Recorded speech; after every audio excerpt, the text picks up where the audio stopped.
plastic. It wouldn't be very good.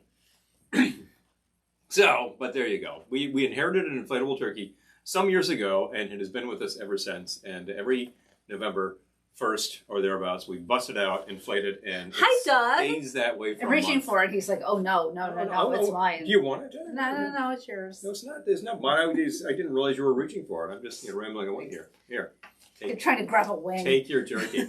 Take your turkey. Grab a wing. Just break off a piece and enjoy a little golden brownness. I made off with this turkey with my own 2 hands. My own two hands. Hi, Lisa and Errol. Good to see you. Hello. All right, you can have it back. Yeah, well, I suppose I can have it back. You can have it back. Place it somewhere too. It was behind us, but there's no room. There's no room back there. That's why I moved it. I'll have to. I'll have to do what He I had said. his friend the turkey Flying turkey. back there. I'm like, yeah, kind of. Was that kind of perfect or what? Wow, it landed straight up. Right to the table, where it belongs, as these things go. So apologies to the vegetarians for the whole impression of inflatable turkey. But the simple fact is, it's that season. People are going to be doing it. To be perfectly square. That's what I'm looking for. Square, honest, possible. On a level. It is actually a vegetarian turkey because it's 100% vinyl plastic. there is no meat in that turkey. There is no meat in that turkey. whatsoever. So, I don't recommend you eat it. Hi, Janice. Good to see you. Not made out of edible Happy materials. hump day to you, too. Yeah. How about that? Getting on the hump. Hey. So we have the bar decorated for Thanksgiving. Get up. A little bit of a change from last week where you might have seen us in different circumstances. One of my favorite holidays because we get to host. So I like a holiday I can host. So yeah.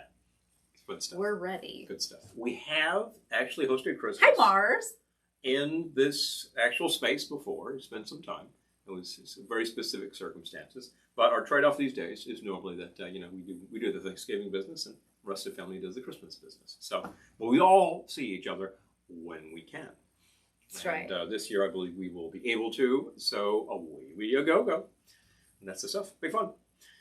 And I was just reading about the whole issues Hi, Julie. currently having in the UK about supply line problems. And that's a two-pronged thing. I'm not going to get too much into that, but you can imagine why that might be. And it's really biting them in the keister. Hi, Great Food and Beverage. And currently it's apparently hi, Lisa. very difficult to get a turkey. And that's really the thing around Christmas. Is people are buying them now and stocking up on it. Apparently people were buying them in August. Yeah. So. I mean, I'm going to assume a frozen bird. It's not like you're going to keep a fresh bird for going for 4 months, right? Hi, Devin. Good to see you. Our Halloween was great. How was your Halloween? It was great stuff. We actually did have our candy happening out there, and we had a bunch of kitties come by, which is great. Our neighbors actually put out a table and had... The video keeps crapping out. I think they had home-dipped Oreos, which they handed us a couple of them. I was like, whoa, those were good. I know. Yeah. We still have one. Man, you want to hit this house, folks. This is kind of awesome. We had our candy, and we passed out a bunch, and we also had live movies, which is to say I was projecting. We also had wine for the parents. I made wine for the parents because they just last minute thought said, hey, should I bring the box of wine out and a bunch of cups? And a bunch of parents were like, yeah, I would like a glass of wine. So that really went over well. Devin, that's like ours. Ours was low key but good too. Low key but good.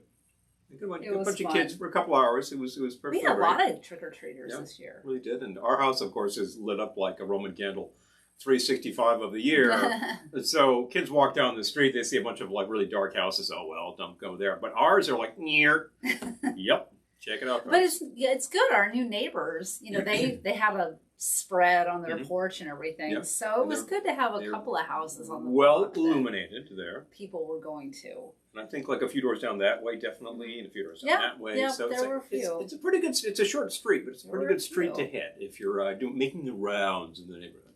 And then you kind of go up a hill towards the college, and a bunch of houses that looked like should have been pretty good targets for that. So a bunch of places that were decked out. I see a lot of skeletons and headstones and spiders and stuff like that. That sounds great, Devin. I love the Addams family. People live well, and some lighted displays. It was good stuff coming for Halloween. The neighborhood definitely comes out for Christmas, and they do good Halloween lighting too. Oh, Lisa says I'm a bit nervous about not having some things for Thanksgiving with the ships detained. But yeah, we've been. Hi, Eric. I've been stocking up. I really have. I'm not hoarding, but I'm buying what I need when I see it because it might look like we're hoarding evaporated milk, but we're not really. Because we've been using it for other things too. Keep using it. I put it in my coffee. And actually, it lasts better than the quart of milk because I just don't use that much. It's like a tablespoon at a time, maybe less. So the evap is great, like ultra pasteurized, all that jazz. That's what I do.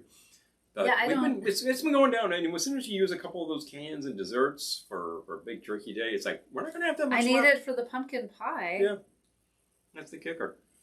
I mean, sometimes we have several cans of pickled jalapenos kicking around. And it's like we use them. They will go down. Not a big deal. I don't believe in hoarding during these just because you remember last year the big hoarded item was of course TP, and it's like what is it with you can't find TP? It's like I'm about to install a bidet just to be done, and it's ridiculous. Come on, You didn't do that. I didn't do that. We have friends who did, but we managed to find a 12-pack at the right time, and it's like that lasted months. Yeah. I didn't need to buy another 12-pack the next week, and then the week after, and then the week after, wherever I could find it and hoard it. It's ludicrous. Who actually out Lisa there says I got 36 boxes rolls. of stuffing. How much does that come out to? Like, do you make them all? That's a lot of bloody stuffing. Well, it depends on how many people you're having. How many people you're serving. That might be just the right amount. If you're serving the Army barracks, I think that's exactly the right amount, isn't it? People got big families. I mean, we tend to have a really healthy spread in this household with a lot of food. And people get stuffed and go into food coma, and then they can't possibly eat anymore. And there's more. So everyone falls asleep. Take per day. Yeah, everyone falls asleep in front of the TV. Blah blah blah. I certainly do. Eric says, doing the Seinfeld thing where you only invite people to dinner who are stuffing worthy. Yes, exactly. I don't know if you're worthy. Stuffing worthy. I love that. Hilarious. What was the other thing? It reminds me of that. What was that show where they were like the super couponers who would go and just those work the coup. They would clip the coupons and then get the double coupon and then the double come up with the manufacturer's rebate and end up with this huge cart worth of stuff for like $15. Janice. Janice says, I noticed today that some of the shelves were bare at the grocery store, and 5 small bags of groceries cost me over $100. Good grief. I believe it. We've done it. Yeah, it can get up. It can get up. I used to feel like, I don't know, a few years ago, I thought like, I can't go to the supermarket without spending $40. Now I feel like I can't go without spending $75. Easily. And that's for like 2 or 3 bags. So I get what you're saying. I know sometimes it's like, I need saline, I need this particular shampoo. I'm buying some specialty product. It's going to be $20 for a single thing. Yeah, that's going to get your price Great Food and Beverage says 18 sticks of butter. Exactly, You are worthy, Lisa. Yeah, seriously, you are worthy. You are worthy. Certainly if we're talking stovetop, it's like, I think you're worthy of stovetop. Well, you're worthy of more. Yeah, more than just stovetop. We tend to make a stuffing that my mother started making in the 70s, which we're convinced is a back-of-the-box recipe. I just don't know which box. Probably like the Uncle Ben's wild rice mix, currently known as Ben's wild rice mix. They took the character off the box, we noticed. Hi, Jennifer. Hey! Jess says, Devin, I can talk. Devin says, Jess and I are lucky we have the grocery outlet. They're dirt cheap. It's good to have those. If you have the co-op, that kind of thing. Jennifer says, I can't do coupons. They're always for things I don't buy. We basically don't do them because we never see anything coming through the circular that's like, I was going to get that. It's like it's a lot of packaged stuff. We tend to do like more fresh foods. We tend to buy, the flour, the corn flour, and we make things. I don't read the box that says muffin mix. We just make it from scratch. So we have a lot of raw materials that kick around. You don't get a coupon. Would we bother? I know that people will stock up. Oh, sugar is like I got a 10-cent coupon. I'm buying 5 bags of sugar. It's like that's 25 pounds. Well, we don't have anywhere to put it. I couldn't store that, and it's going to go hard. You think our bar area is small? You should see the kitchen. By the time I get to that 4th bag, it's going to be a rock, and I'm going to be taking a mallet to it, going, "Why did I buy 5 bags of sugar?" Harry says, if this keeps up that partridge in a pear tree, it'll be more the holy grail than it needs to be. Right? Seriously. You'll be going out to the wild game store. I'd like to buy a partridge. I'm sorry, we're all out. What? Nobody ever buys partridge. Nobody eats partridge. This year Janet they are. says if they had coupons for fresh food or liquor, it would save a lot of money, right? Ping! Yeah, I haven't done it that much lately, but sometimes I'll do Ibotta. Like if you have the Ibotta app, once in a while for liquor, they'll have something good. It's a good thing to take a look into because you can save a few bucks that way on brands that you might be buying anyway. Hi, Elizabeth. And I think that's important. Hello. Happy Wednesday to you. Yeah. Other thing about liquor, and this is important to note, always check Joe. Under the category that you're buying. It's just like, hey, what about the one that's got the hang tag? And the hang tag says buy 2 bottles and save $5. Joe says wild rice and wild turkey are wonderful together. Amen. That's an excellent We'll buy a bottle of wild turkey before Thanksgiving because I think, Thanksgiving bar. Thanksgiving bar makes a lot of sense. Gotta do it. And, I think it's good bourbon. Hi, Joe, and hi, Joe. We got two Joes here. Jojo, hello. Yeah, liquor coupons, Jennifer. That would be nice, wouldn't it? Syracuse Board Game Convention. Hello. Oh, wow. Nice. Yeah. But so always check like that hang tag. Hi, Peter. If you buy 2 bottles that are distributed by Pernod Ricard, you'll save $3. You buy 3 bottles, save $5. We've done that recently and gotten like serious money back. And I think we were buying that anyway. So that's one thing to keep in mind is the rebates, not the coupons. Dude, we need to refer you once again to George Carlin's bit about stuff.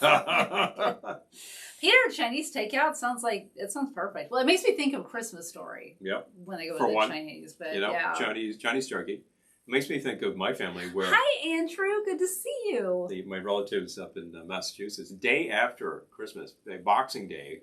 They didn't do Boxing Day, but 26 was invariably Chinese food. They would do takeout, and it was just all poo-poos and noodles and whatever. It looked awesome. I was like, wow, that's a great idea, All this talk about wild turkey is making me want whiskey. A little foisty for some whiskey. How's that for a segue? Well, you got an interesting whiskey decanting display happening over there. I do. I have actually bourbon, Scotch, and rye. We busted out one of those decanter packs, what people used to have that would have 3 square bottles that nest nicely.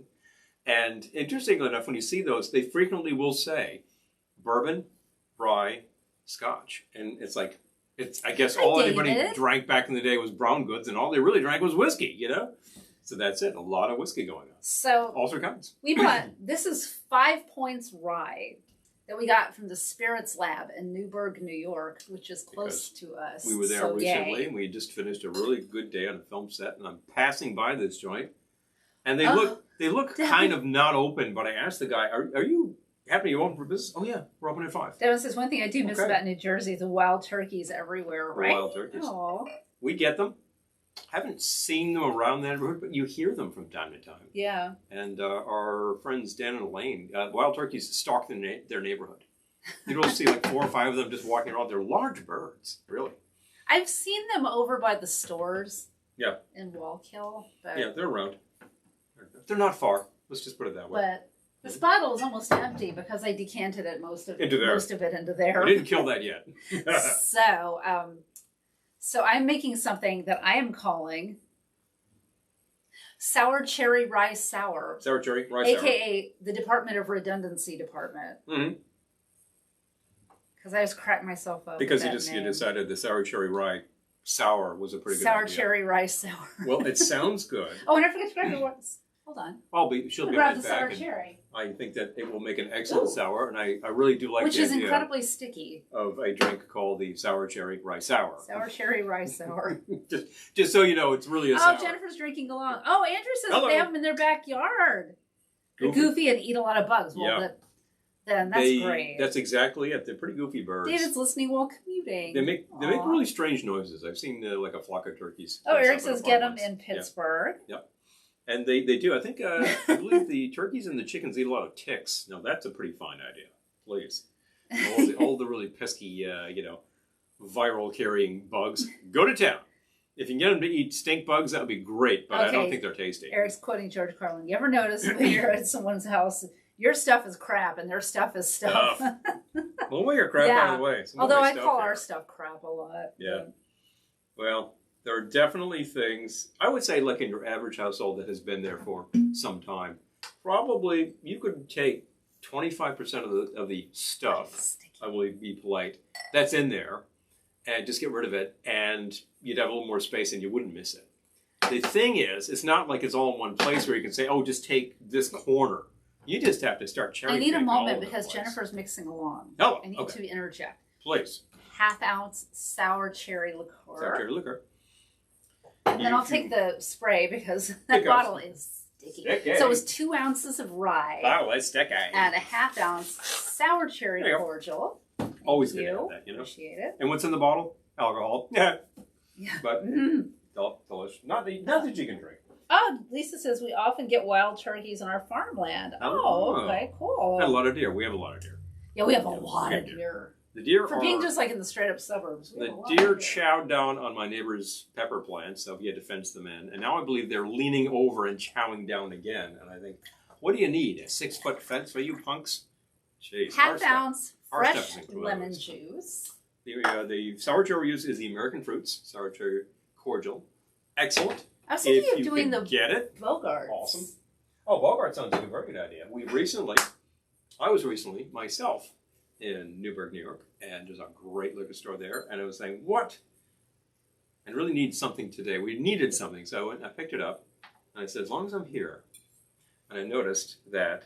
You have to be careful because I just want to dash and there's not a There's no dasher top on this. You could easily put a dasher top on that. In fact, we have a great dasher top. That's funny. That sounds about right. That likes to drip a lot too. So I use the Bogarts, but you could do aromatic bitter, any aromatic bitters. Yeah. What? I would say wipe it down? Starting with, yes, I do want to wipe it down. The Bogarts is actually really dark. There's something in there that is really makes them black. They're very aromatic. It is a distinct 19th century cocktail bitters along the lines of Angostura. This is actually made by the Bitter Truth. They managed to find an actual bottle of Bogarts and decided to reverse engineer this stuff and made some adjustments for, changing chemistry over the succeeding 125 years. I guess they tried it several times, and this is their final product. Hi, Aaron. They even reproduced a funny bottle.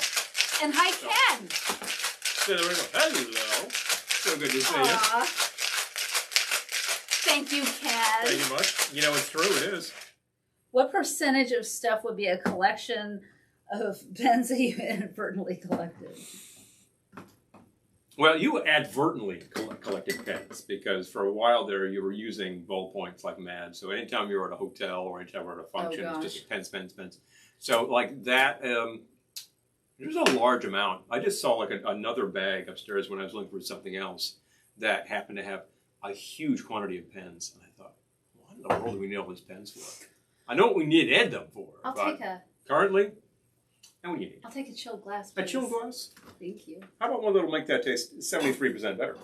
Sounds good to me. Sounds good to me, she said. All right. I think we can do that. Strain into a cocktail glass. So it's 2 ounces of rye, half-ounce sour cherry liqueur, half-ounce fresh lemon juice, and a dash of aromatic bitters. I used Bogarts from Bitter Truth. I already know I'm going to like them. The Bogarts, their specialty, it's not a particularly cheap bottle, although it's a large bottle. I think that's a full 375 worth, which is a lot bigger than your average bitters. They're pretty dear, but they're very specialized, and I've been thinking that's the missing link with a lot of those 19th century cocktails is Bogarts, which has been off the market for, 150 that is so much years. Better. Oh, that's nice. I would drink that. And then I would have another. I was about to say I had an adventure earlier today, but it was more like an odyssey. Shall you tell them, what in the world you were looking for and why it was such a pain in the It's a boring story. It's a boring story, but... You were looking for corks. Literally. I was looking for this. Decorative corks for this old Well, no, I would have taken any kind of corks. Would have taken any corks. Honestly, you were originally looking for corks. The caps were missing. Yeah. So I went out... thinking, I'll go to the craft store and buy corks I've done many times before. Come on, you buy the bag of corks. It's 12 different sizes. It's going to cost you about $3.95. Mm-hmm. Easy. Not a big deal. Three of those would fit. Big deal. Cork, whatever. We have corks around this joint that were close. I just thought I'm not going to bother taking the time to shave them down. The caps were missing. But I was about to. From the bottles. So okay, fine. Couldn't find them. Go buy corks. Buy corks. No big deal. I'll be back. I'll be back in 40 minutes. Tops. No biggie. No biggie. Walking to one of the stores. Done deal. I was home 3.5 hours later. Now, I know I didn't have to stay out. I know I did not have to stay out, but... You were very persistent with one store, which will remain unnamed. I'm not going to say the name of the store that said they had them, and it said which aisle and which bay within that aisle had them. Specifically. And that they had 23 available in our store. So you start to think, no, that's a real-time figure. There was a run on corks, Andrew. I'm not making it up. So, yeah, so I'm looking, and I get someone to help me. And I will say, the guy who helped me was great. He got up on a ladder. He was looking behind stuff and just, So I spent like an hour in that store, which I won't say the name of it, but it rhymes with Bose. And as in bozo. By the time I was looking so upset because I've been out for so long and I'm coming home empty-handed. So I'm like, no, I'm not coming home empty-handed. So anyway, long story short, I drove all over town and ended up with, I'm happy with the ones I ended up with, but much more decorative originally intended. I'm happy to have this now too. No corks. I'm happy to have this. These stores, like out of what, 12 stores? No corks, no rubber stoppers that look like corks. Oh, no, nothing. No, at Disney for the none of those like funny silicone toppers that you use to close up wine bottles. It's like, these are gone. There's a run on corks. Oh, thank you. Shortage of corks. This thank is crazed. You, Disney, for the win. Crazed. Every Friday we pop a bottle of bubbly around here. And you eat that stuffing, Lisa. I would. What's in that bottle? What's holding the fizz in that bottle? A cork, which I tend to throw away. Bless you. Pardon me. I felt that coming. Oh, I tend to throw away. So here I am needing corks, and I'm like, all those corks I tossed, right? Thank you, Andrew. Andrew's enjoying the festive turkey knickknacks. Vintage notice. Some of them are vintage, and some of them are vintage, and some are made to look vintage. Yep. But give me any of the melted plastic hanging decoration. Oh, like blow molds, that kind of thing. We have. Oh, we do have one. Hold on. Do we have a blow mold? This guy? Yeah, like this? That is a blow molded plastic, as a matter of fact. I love this guy so much. It's a little basket, actually. And I'm not sure what you're supposed to do with the little basket. Put little candies or flowers in it or something? Well, flowers, maybe. It doesn't have anything on the bottom. Usually it'll I love me a blow mold or a plastic, like that kind of vintage plastic stuff. I love it. I know I'm weird, but I love it. Extruded polyethylene. That's what we're talking about here. But it's like the same process that makes the flamingos and that makes the snowmen and Santa Claus on your roof. Bang. I bought this when we went to Cleveland in May. I got it at Sweet Lorraine. I was so happy. And I remember seeing that and I thought, oh, that's pretty cool. And then subsequently we found the salt and pepper shakers. I think that was in Newburgh. Newburgh Vintage, as a matter of fact. Amazon has all these. I know, Lisa. I know. I could have gotten on Amazon, but I wanted them for tonight. If they would have brought it to me by a drone, that would have been great. There are such things if you live in the big city and all that, but we're here in the Netherlands. Oh, the corks are in a container ship of Quonset, Rhode Island, Kansas. Exactly, Quonset, which was a Navy base from about 1941 to about 1973, and then was like a lot of abandoned property. Eventually becomes this huge industrial park. Oh. And now, and of course, it's got this massive port there and an airstrip, so you can land a whole ton of product. That's there. Absolutely true. Errol's dad used to make fishing lures with used wine corks. That's awesome. The bobber. Yeah, absolutely. I love that. Yeah, now that's recycling, folks. You can make a lot of things with. All right, now since I sneezed, I need to take care of that, and I'm remembering that I needed to bring something else over, so I will do that. Oh, you do have a drink in mind. I do indeed. Yeah. Paul doesn't have a drink. I'll be done with my drink before he even starts. Catching up here. I've always wanted to do I know it's such a cliche, but the wine cork wreath.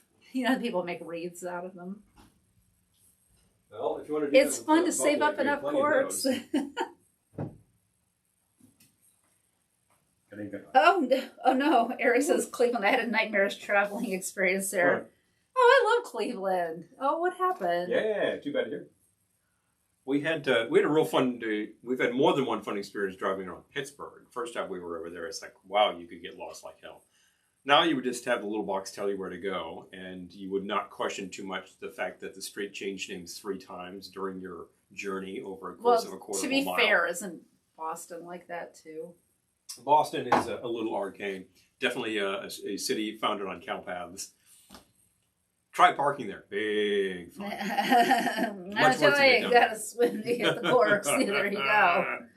So true. Oh, Jennifer switched to. Oh, Facebook. Oh, yeah. Jennifer switched to YouTube. If you're having trouble on Facebook, we're also live on YouTube. Both platforms, as always. And one of them is giving come on over. If you're having trouble with Facebook. Tonight. Who's giving us trouble tonight? One Facebook. Facebook. So there you go. Hi, Amy. If it conks out on you, then bad. So. Oh, we went to Flower Child too. I bought some vintage napkins there. I was very happy. Had been to Cleveland previously and had actually spent popcorn plastic. Way too little time at Sweet Lorraine, so we decided to spend a lot more time there. But then we got the recommendation at Flower Child and said, "Well, you have to check that out." This was great. Well, yeah, that well worth your time. Because that was primarily, it's on 2 levels actually, and you go down to the basement first and you just keep walking around around, and there's another room and another place, another hangar with like a whole ton of like vintage clothing. Then there's the record nook, and it was like this whole nook which had bar paraphernalia. We're not trashing Boston, Amy. We love Boston. Parking in Boston, I'll trash that for sure.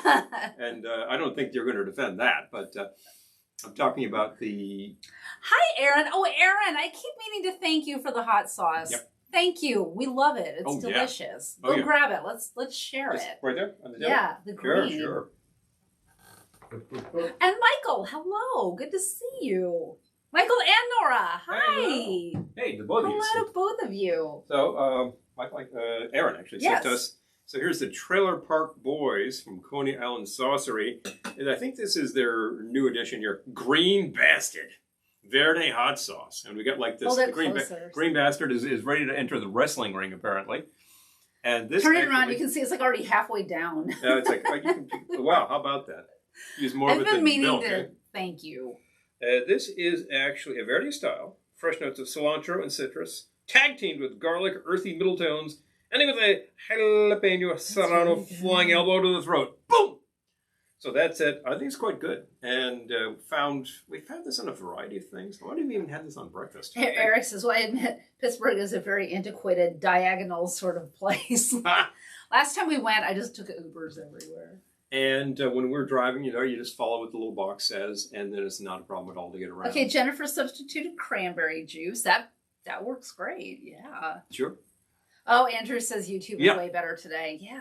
Oh yeah. Cran. Yeah, and not the cocktails. Was that like the straight cran, like literally just the juice? That's very tart, which I've used as an ingredient in things, as long as it has a lot of other ingredients. It really adds like a very heavy, astringent note to what you're doing, which is very good for cocktails. Very nice. We're just retracing our steps to get home. I bet I can guess how that went. Oh yeah, Boston was built in colonial trash. Yeah, well the back bay, which in fact is a ton of landfill, and there you go. But it's absolutely true, and you think about many places around the world. I mean, the electronic one-way sign. What's that? Interesting. Cleveland has this thing called electronic one-way sign. I don't know what that is. Think about the Netherlands, which is about half landfill, and of course they're extraordinarily flat, so you have to really keep the water back. Yep. Oh, thank you, Aaron. Aaron says enjoy. We have been, we will continue to, and we've liked the other products that we've had from Trailer Park Boys, so we'll keep trying this. Yeah, they keep Coney Island Saucery. So good. Amy's going to trash the parking in Boston solo. Hey, absolutely. Anytime. I'm going to be done with my drink before you even make one. Well, I'll get there. Interestingly enough, I remember, this is going back easily 10 years, probably more than 10 years at this point, where we were going to, I believe, a place called Eastern Standard, and we were trying to park. And that is a literal stone throw from Fenway, and we're like, there's no way. We managed to find parking. Good grief. And walked to the joint. Oh, the electronic one-way sign, which means the direction could change, which it must have done while we picked her up. Oh, my God. Oh, no. Jeez, you have to watch that pretty freaking carefully. Oh, no. It's not okay. It's the wrong way now. Oh, my gosh. Oh, working on a third now. Aaron, great. Excellent. I love it. All right. Well, let's get on with it. I decided to try something. We were talking about making sort of seasonal cocktails, sort of themed, sort of Thanksgiving cocktails. You know, I don't know that there is such a thing as a Thanksgiving cocktail unless somebody decides to work with one of those Jones sodas and throw a shot into it. You know, I'm going to try the turkey juice and put in a shot of bourbon, which I would try. We'll see about that. Okay, and maybe somebody's going to start working with all the flavors of Thanksgiving and make something which has cran and has green beans and all that. I don't know. Let me just interject. I know you knew where this story was going, but Eric is saying as we just started off, we noticed a lot of cars headed our way honking angrily. Oh, gosh. That's like a nightmare come to life. And then they look at your out-of-state plate and they go, you fill in the blank, you know, blah, blah, blah. Anyway, Paul's drink. Damn it. And I'm listening to this and it's like, well, the actual direction of the street changed. How the hell were you supposed to know? Thanks, Cleveland. Boing! Anyway. You know, Cleveland gives you the bird. So I was thinking about, like, what is there? Well, there's not much. Around Turkey Day itself, I tend to really favor, like, we start early, put the bird in the oven about, 11 o'clock or so, and start preparing the stuffing and whatever else hasn't been done. And I prefer the brown goods at that point. I'm probably mixing up a Manhattan. Yeah, probably around 11 in the morning I'm mixing up a Manhattan. And just like, that's a good way to start the day. It's a holiday. It's a very... Keep telling yourself with that. a heavy meal with a lot of gravy and pies and things. It's a very reasonable thing to do. Amy says, I have cranberry liqueur. Oh. Yeah. Lisa says, we usually watch on both platforms, Roku, YouTube, and comment on my phone on Facebook. Oh, yeah. Yeah, Lisa, tonight. It seems like more people are on YouTube, but you know what? Wherever you're happy, we're happy. We're looking at both. So I do not favor a platform. They will conk out equally depending on the day. So when they work, they work. Good. You know? Oh, jeez, Eric, that just sounds harrowing. That sounds like a nightmare. your Cleveland Odyssey. Trying to get out. And the last time we drove through Cleveland proper, like we were returning from where we were, and we kind of swung around the ball stadium right by the water. Yeah, I was like, wow, that was really smooth. So I guess we felt like the one good way to get out of there. I will say that finding lunch was a nightmare. That was, as it turned out, we had two of the services screaming at us to tell us which way to go, and they were conflicting. Yeah, we had Siri and Google Maps talking at the same time, and they were saying different things. And really, this is all because we chose a place, we went there, and it turned out that they really weren't a lunch place. So we're like, well, this is kind of a waste of time. Well, where are we? And then we just try to navigate somewhere, and we got a lot of conflicting directions. And by that point, you're getting kind of hangry. Well, I was hangry. As it turns out, we're past a place I say, that looks good. Screech into the parking lot. We check it out, and that was really cool. Yes, so Andrew, whiskey and hot mulled cider. Mm-hmm. Oh, that sounds like an excellent idea.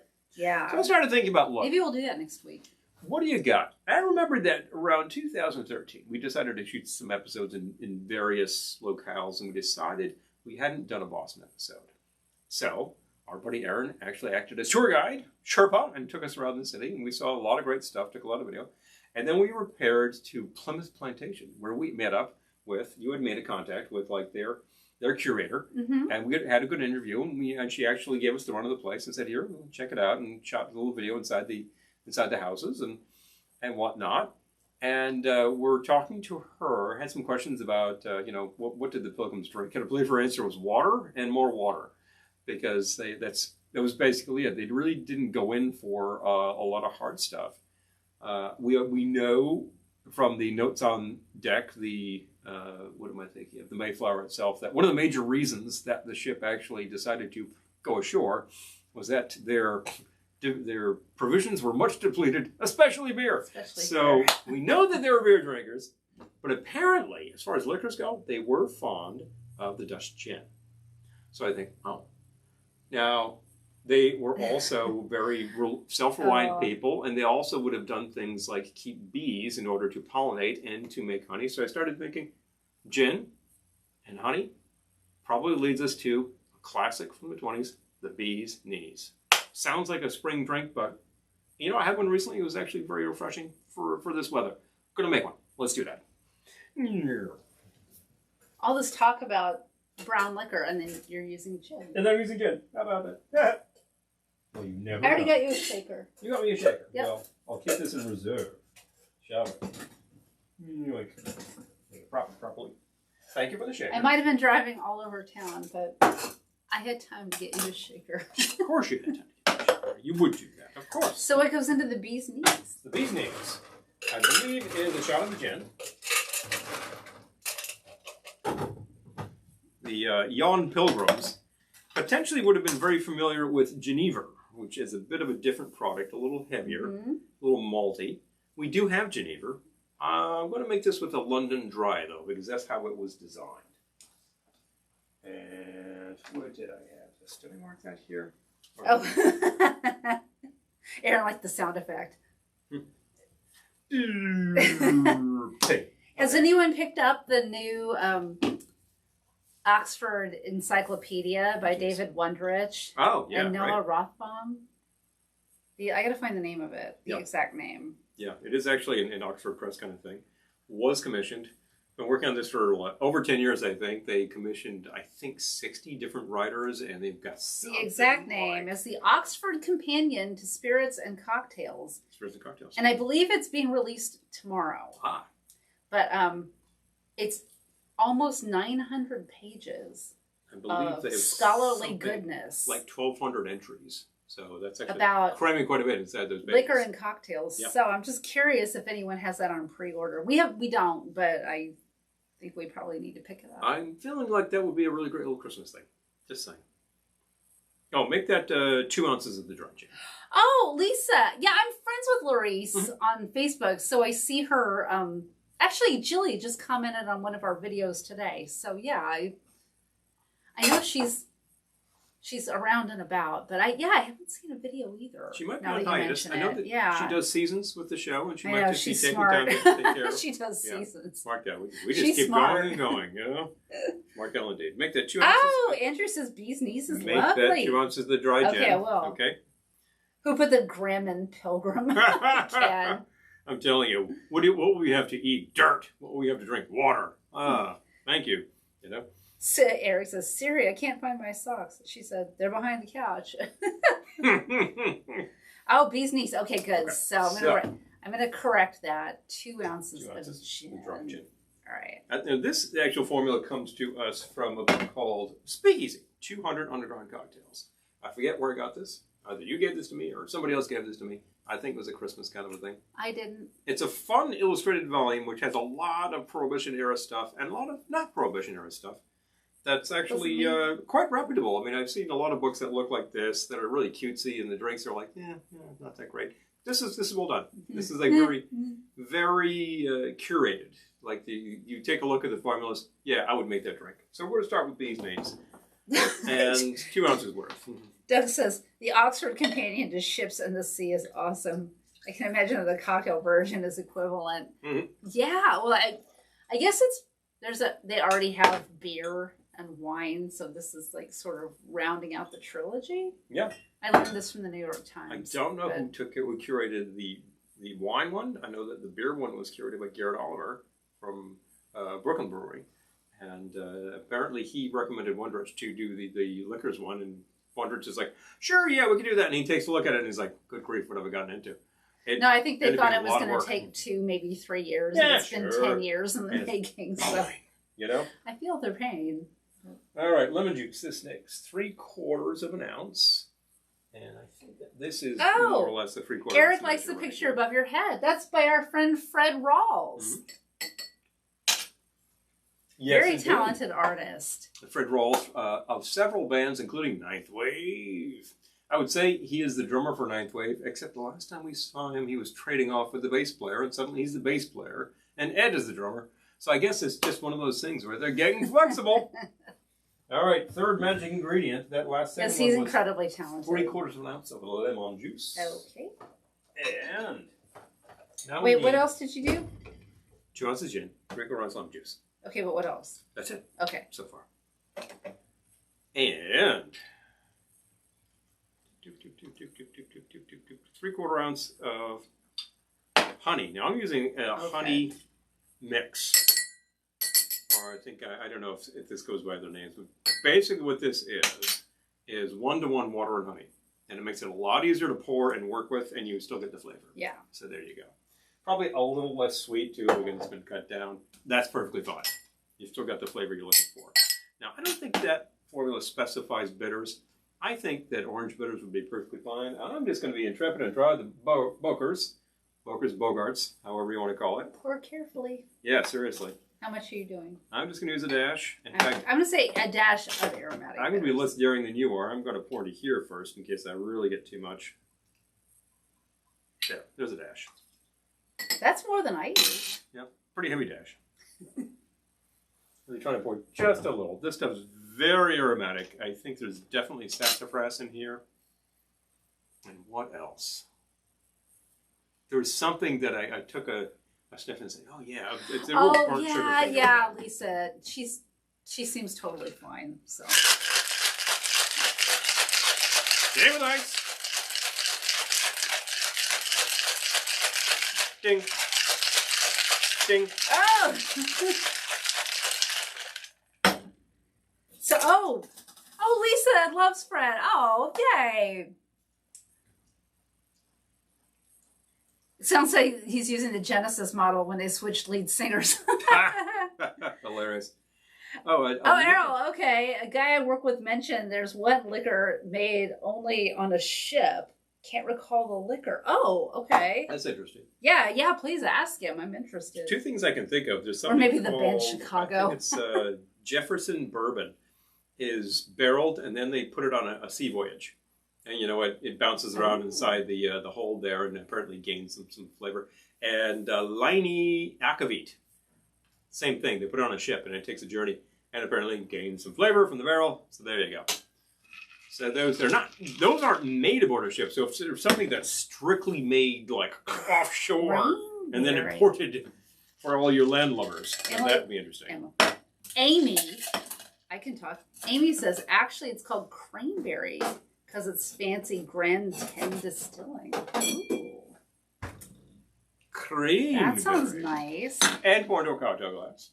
We're going to be in Rhode Island this weekend. I think we need to go to some of the local liquor stores and pick up some of these exotic New England products we can't get here. Since we were spending a fair amount of time in Little Rhodey about 7-8 years ago, there has been a real explosion of distilling all over. Yeah. And now you're suddenly starting here. to hear a lot of the breweries. I think it was a Newport Brewing actually suddenly making liquors as well. And you know they're making a gin, and you know they're making a vodka, but I'm sure that they're making a bourbon and rye and probably some variations thereof. So, you know, interesting stuff. So that's the bee's knees. I'm going to take a little out of this because it's very full. Need a straw? That's awfully good. And so it's something to do with the wave action. Oh, maybe you're on the mark. Okay. Yep. It's just that's the classic thing with a lot of fortified wines was that you would pick up the sherry from like the Canary Islands, put it aboard the ship, and you would take it, and it would knock about your ship, and it would get too hot and too cold, and the barrels would expand, and the wine would get drawn into the wood and drawn back out of the wood, and it would get tossed about, and that would just add a lot of character to it. It's like this was what was considered a really good idea. The bee's knees, Jennifer. Yes. Add a twist and express that. Oh, look at that. Oh, I forgot to use a twist. Okay. Maybe I'll use a twist in my next one. Here we go. This glass is a little sticky. I'm sure I've had this before, but. There we go. It smells so nice thanks to the lemon twist. Yeah. Oh wow. You express a little lemon oil on the top there, and it's like adding some bitters. You've got that. I'm definitely getting the bitters on top of the gin. Yeah, that works really, really well. That is really savory. It's believe it or not, it's got a savory, amazingly seasonal. You think taste to gin and a martini is good any time of the year, of course. But then you think gin and tonic, summertime, that kind of thing. A lot of gin drinks tend to be like these tall Collins type things. You don't think of them during the brown goods months when things get cold. This is a great thing. That's a good idea, Amy. You know, we don't have tons of free time, but Gansett might be a place to go. Well, the Gansett Brewery, which used to be Cranston, I think currently their digs are Pawtucket, if I'm not mistaken. And that is advertised on their site about like, oh yeah, visit us. And I think that'd be a great day trip. Hello. We had a good... if we leave early enough on Friday. We'll see how far we get. Well. We had a very nice time when we stopped into Anchor Brewery many years ago. So... Lisa's so funny. She says, Errol and I are now commenting on our individual phones, him on YouTube and me on Facebook. Yes, he got tired of asking me for my phone to make a comment. About time that he found his own phone, I'm just saying. I do that with Paul all the time. I'm like, oh, tell him this, and oh, say that. Well, hi, Gettysburg, ma'am. Yeah. Hello. So good to see you. Hello. So I'm here enjoying a bee's knees because I decided to do something that was perhaps inspired by our forefathers out there in Plymouth, Massachusetts. And that was inspired by the fact that apparently they were fond of gin, a Dutch product at the time. Eventually, of course, it becomes a very English product. And I am positive that they were beekeepers because they had to pollinate plants somehow and they wanted to have honey. So I happen to have a sidecar worth over here that is going into my glass. And we can bust this away, shall we? I'll say garnish with a lemon twist. A lemon twist. All right. That could withstand fresh herbs too. Like if you happen to have is that in the intro something. To your dramatic reading? It could be. That would be an excellent idea. Perhaps we should do a dramatic reading. I happen to have a fine little volume here, simply entitled Adventures in Good Cooking and the Art of Carving. He was reading this morning out loud, and I was like, oh, you have to do a reading tonight. It sounded like a reading. But now I'm jealous, and I need to do a reading too, so. Adventures in Good Cooking and the Art of Carving in the Home, Famous Recipes, a Duncan Hines book.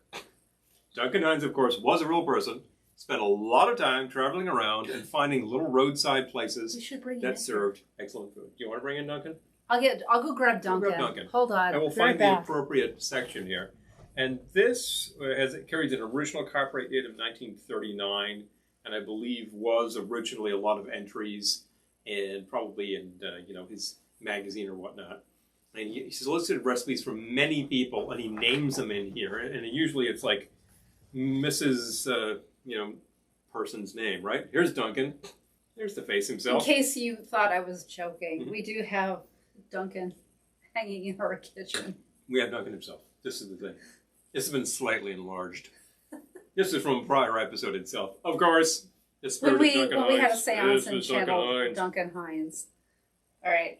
Read. Well, I'm gonna have him look at you judgingly while you read. Well, interesting enough, here's something called Armenian fritters, which was apparently especially Omar Khayyam's in San Francisco. And here's Welsh rabbit. Yeah, we got a lot of thumbs up for bee's knees, by the way. It is really good. The honey makes a different sweetener, which I think is nice. It complements the lemon like that. I think the lemon twist is de rigueur. And I added Bokers. You might have trouble finding those. A good aromatic bitters will do fine. No bitters is okay. Orange bitters will be great. So you got some possibility there. Lisa, hold on. Lisa says, Errol says, Lisa says, you always think you're right. I told her, of course I do. If I thought I was wrong, I'd do something different that I thought was right. That was right. Makes sense. Funny stuff. All right, okay. Shall we? I was just checking. Now, and recipe number 346, Welsh rabbit, also known as rarebit, is from Mrs. Duncan Hines, Bowling Green, Kentucky. Well, how about that? And don't you love how she's Mrs. Duncan? She's not. She ceased to have a name. She's not Cece. She's not Bev. No, she's Mrs. Duncan. I have a name. That was the thing back in the day. Anyway, let me find the section about herbs because that was the riot. When visiting distilleries in Rhode Island, one must ask for the cranberry bog. Oh, there's a distillery we're supposed to visit too. All right. Mm-hmm. All right. It's going to be a busy weekend. Going to be some time. Oh! Let me go find this. Mom says Duncan would look great on your Thanksgiving tree. He would. Oh, yeah. He's got some baked on grease, but well, I suppose that could only add to the... Hey, now tree. he's been hanging around the kitchen, and I got to tell you, Adventures in Good Cooking and the Art of Carving itself has some baked on. Maybe I will hang him on the tree after this. There we go. But in the meantime, he's going to look judgingly at Paul while he reads. Judgy. Hey, you wrote this. Just saying. Wasn't it in the beginning? Let me see here. I'm going to find herbs, and wow, no, it's towards the back, and they don't actually name check the section. Let me check the index in the front. And we didn't use a bookmark, did we? No, I didn't think that would be difficult to find. I'm noting in the front of this, there's a whole intro from Duncan himself. And then at the bottom of that, he simply says, please do not ask for advertising rates in my books. For obvious reasons, I cannot accept any commercial advertising.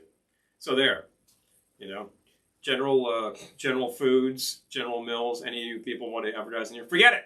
Not going to happen. Oh, you're right. It's right there in the beginning. The decline and rise of herbs. Doesn't that sound like it should be a different kind of book? Like I should be talking about, oh, I don't know, a Middle European country, maybe in the 1930s. Big 2-inch thick tome from someone who was there. No, The Decline and Rise of Herbs. From Table Topics, copyright 1945, Bellows and Company, Incorporated, New York, New York. New York 1. So here we go. Why the art of using herbs in domestic cookery, widely understood a century ago, this is the century from 1945, fell into a decline, it is difficult to say. But we'll talk about it anyway. We know only that such a decline occurred, that it lasted many years, and that the American kitchen did not begin to recover from this blow until the end of Prohibition, brought a revival of interest in good home cookery. The swing back to herb cookery was violent. Herbs broke into society. They went, as the saying goes, everywhere, too often crowding their way into pots where they didn't belong. Husbands and children began to complain that their food no longer tasted like food, but only like herbs. Herbs. Herbs. Herbs. Herbs.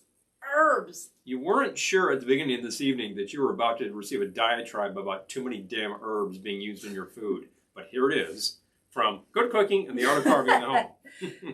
Oh, Amy, I don't think we've used the honey liqueur in the bee's knees, but we have used it. No, that's interesting. Yeah, that's a good idea. Yeah. Paul has to use different voices when he reads. Well, this is written in very stentorian tone. Sounds like a dissertation. It does. I need to raise to my full height, become fully erect, and I need to actually put air into the lungs, and I need to actually pretend that I'm at the dais. And I need to pronounce, because Lisa says Duncan should be the star on the tree. All right, he's going on the tree after this. I think that he is entirely apt to be on the Thanksgiving. Hi, Miko 9. The Decline and Rise of Herbs sounds like the title of a 60s folk record. That kind of does, doesn't it? I'm thinking of a book that was on... Gettysburg Ma'am says, I want Paul to read my eulogy. That's terrible, and I'd be honored. I'd probably, Harry says, I'd probably subtitle one toke over the line. And I'm only saying it's terrible because we're talking about your demise. No, we want you to keep on living. What kind of name is Paprika? Well, let's find out, All right. Shall we? Too many herbs, said no one, except DH and P. I'm thinking of all of these mid-century recipes, of which this book is full, where the herbs are non-existent. Ken says when I use herbs in my cooking, I always add them violently. Yeah, whoa, Well, yeah, well, think about it. Think about your famous chefs on TV and all that. Do they sit there going, tink, tink, tink? No, they go, bam! Doing that. There was that Turkish chef who was into salt and used to Lisa wants the pitch you of the salt. Carol's saying Lisa wants you to read in all kinds of voices. Spock. Is there more? James Earl Jones. Of course there's more. Paprika risotto is my new stripper name, says Doug. Yeah. I could almost do James Earl Jones, but I can't possibly do the man justice. He had, first of all, his voice has got like an octave lower than mine. And he intones as if, as if the bard. Really, he just got that going on. However, I could make a pale imitation. Get acquainted. Yet, the fact remains that herbs properly used immeasurably enrich food flavors. Having said all of this business about how herbs were totally overused and people are sick of them, let's remind you that actually they're a pretty good idea. With rare exceptions, the herb you use should not itself be tasted, but should merely add a mysterious interest to the flavor of a dish. Well, that's like adding some bitters to a drink where you're not sure which bitters there are, but without them, it's just not the same drink. Charts and directions such as we offer here can be helpful in a general way, but with herbs as with wines, it is not enough to go by the book. To make the most of wines or herbs, you must be familiar with the fragrance, flavor, and potency of each kind, and must study its relationship to certain foods. So you can't just use herbs. You got to read this entire book, and then you can proceed. Yes. Just saying. Duncan wants you to read the entire book. He'd like you to read the entire. First of all, he'd like you to buy the entire book, and then you can read the entire book. He says, well, you have to break them to release the flavor, right? It's like spanking them in. Yeah, seriously. Swedish chef or something. Burk, burk, burk. How to do it. If you grow That's herbs... exactly how knives were introduced into the kitchen. Violently! If you grow herbs in your garden, get acquainted with them one by one by chewing the raw leaves. That sounds like something else. Don't go too fast. When you have learned the flavor of a certain herb in your garden, take a pinch of the same herb in its dried form. Chew it. Think about it as a wine lover thinks about his wine. With what food will it harmonize? Should the pinch or spoonful called for in a recipe be large or small? Or don't you like this herb at all? Herbs vary in strength and flavor according to the conditions under which they are grown, or dried, or both. Find a brand of dried herbs you like. Bellows Gourmet's Bazaar has good ones. Oh, well, I recommend my own brand. Oh, like he says at the beginning, no commercial plugs, except for Bellows, and stick to it. Sampling occasionally to make sure the herbs have not lost their strength. It is actually true that that little container of thyme shouldn't sit on your shelf too long because all the aromatics will just evaporate in their shot. Errol can do a pretty good Captain Kirk. You can't do this. To me. My ship. To anyone who cares. He says, unless it's garlic. Mm-hmm. Well, yeah, seriously. To anyone who cares for what is fine in foods and flavors, the study of herbs is intensely interesting and rewarding. Bork, bork, bork. Supplementary notes on herbs. We haven't had enough on herbs yet. I can't even keep up with all the comments. I love it. I love it. All generalizations are false, including this one, said an old-time wit. Generalizations about herbs are dangerous because the use of herbs depends so much on personal taste. Well, of course. The accompanying chart does not necessarily reflect our personal taste, nor does it pretend to be an encyclopedia of herbs and their uses. It is offered only as a guide to long-established practice. Here's a list of herbs not mentioned in the chart. Wait, you have this whole chart? Wait, you're going to tell us which ones you don't mention? You have this whole chart, but then there's this other stuff? I'm not even going there. But yeah, then there's a whole business about Karen. What to use with what, which sounds like which wine to drink with what. Thank you, Karen. So, anyway, hello. Appreciate that. Yes, big fun. So that's all about herbs. Bjork. It's like all about Eve. Bork. About the herbs. From Adventures in Good Cooking and the Art of Carving. And if you're thinking, isn't there a big section on carving in the back of this book? Why, yes, there is. And if you're interested to see how to carve that turkey, there you go. There's the diagram. Oh no, we have a whole separate pamphlet on a separate pamphlet carving your turkey from Duncan himself, telling you how to get that bird into eating fashion. Nico 9 says beatnik snapping, and Eric says there's something about the tone of voice he's using that sounds appropriate for a Dr. Seuss story. I will not eat those. I will not eat green turkey. I am. I will not chew these herbs. These green herbs, Sam. I am. Duncan, I am. You have all heard there is a very jazzy version of Green Eggs and Ham. Get in, you damn herb. And I forget who is actually doing the recitation on that. Johnny. But I think that the Merry Christmas to you. Music was provided by a jazz guy. The book. The book, Devin. The book itself is Adventures in Good Cooking and the Art of Carving in the Home of Famous Recipes. In the home famous recipes. I only said that 10 times, Devin. Why aren't you listening? Wake up out there. By Duncan Hines. Anyway, we said it again. This is the one. You can probably find this up on your usual purveyors of used books. And if you get a copy yourself, you'll read it and you will have a riot. 1945? This is, let me check the actual publication date because this is the 18th printing. Good grief. This thing was popular, so you should be able to find a copy cheap. Duncan liked to re-release a book. He likes to sell the hell out of the thing. This was published in 1948, originally 1939. Well, you know, he put together the first kind of like road food guide. Yeah, this is the original road food guide. He was a traveling salesman, and he put together the first you had to road find food guide in the States. I don't know about elsewhere. I believe the story is that he found a lot of terrible places to eat. Yeah. It was really ruining his lot when he found some really great places to eat. And he decided he was going to start documenting these so he'd remember. And this suddenly became a whole industry unto itself. The original road food guide. Hilarious.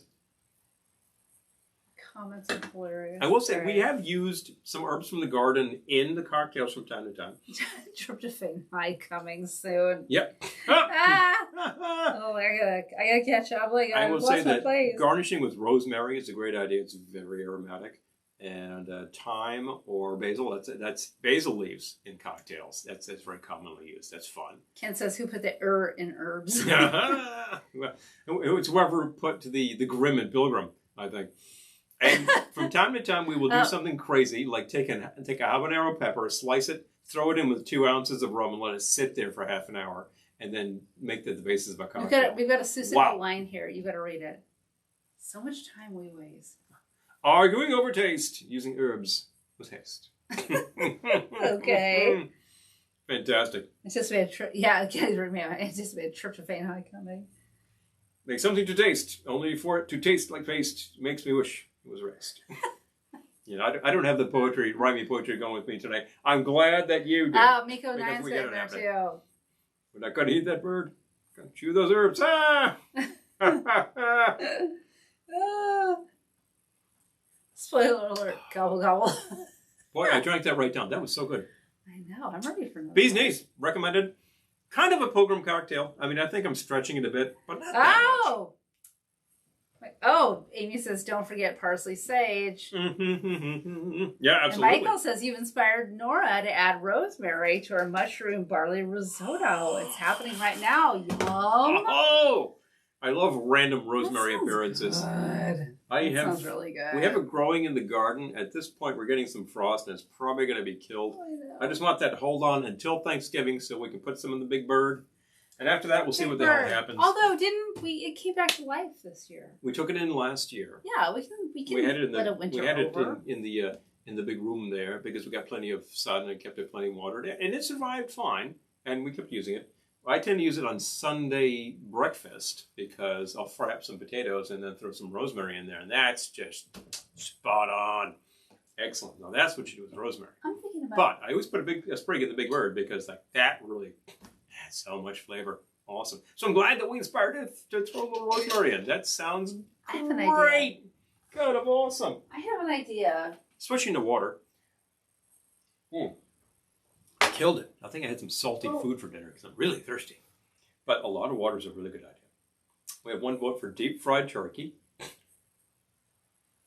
Oh, you must use the expensive peanut oil. I've never deep fried a turkey, although if we had capacity, I'd throw it on the rotisserie. I did get a rotisserie, I think, last Christmas because I had a new grill. And we've used it for chicken. It's awesome. It is so good. But I don't think it's going to handle an 18-pound bird. I think it specifically says you're good up to about 10. So got to find a really small turkey, and maybe we can make that happen out there. When I was at Bo's today, I saw someone had returned a turkey deep fryer. A turkey deep fryer.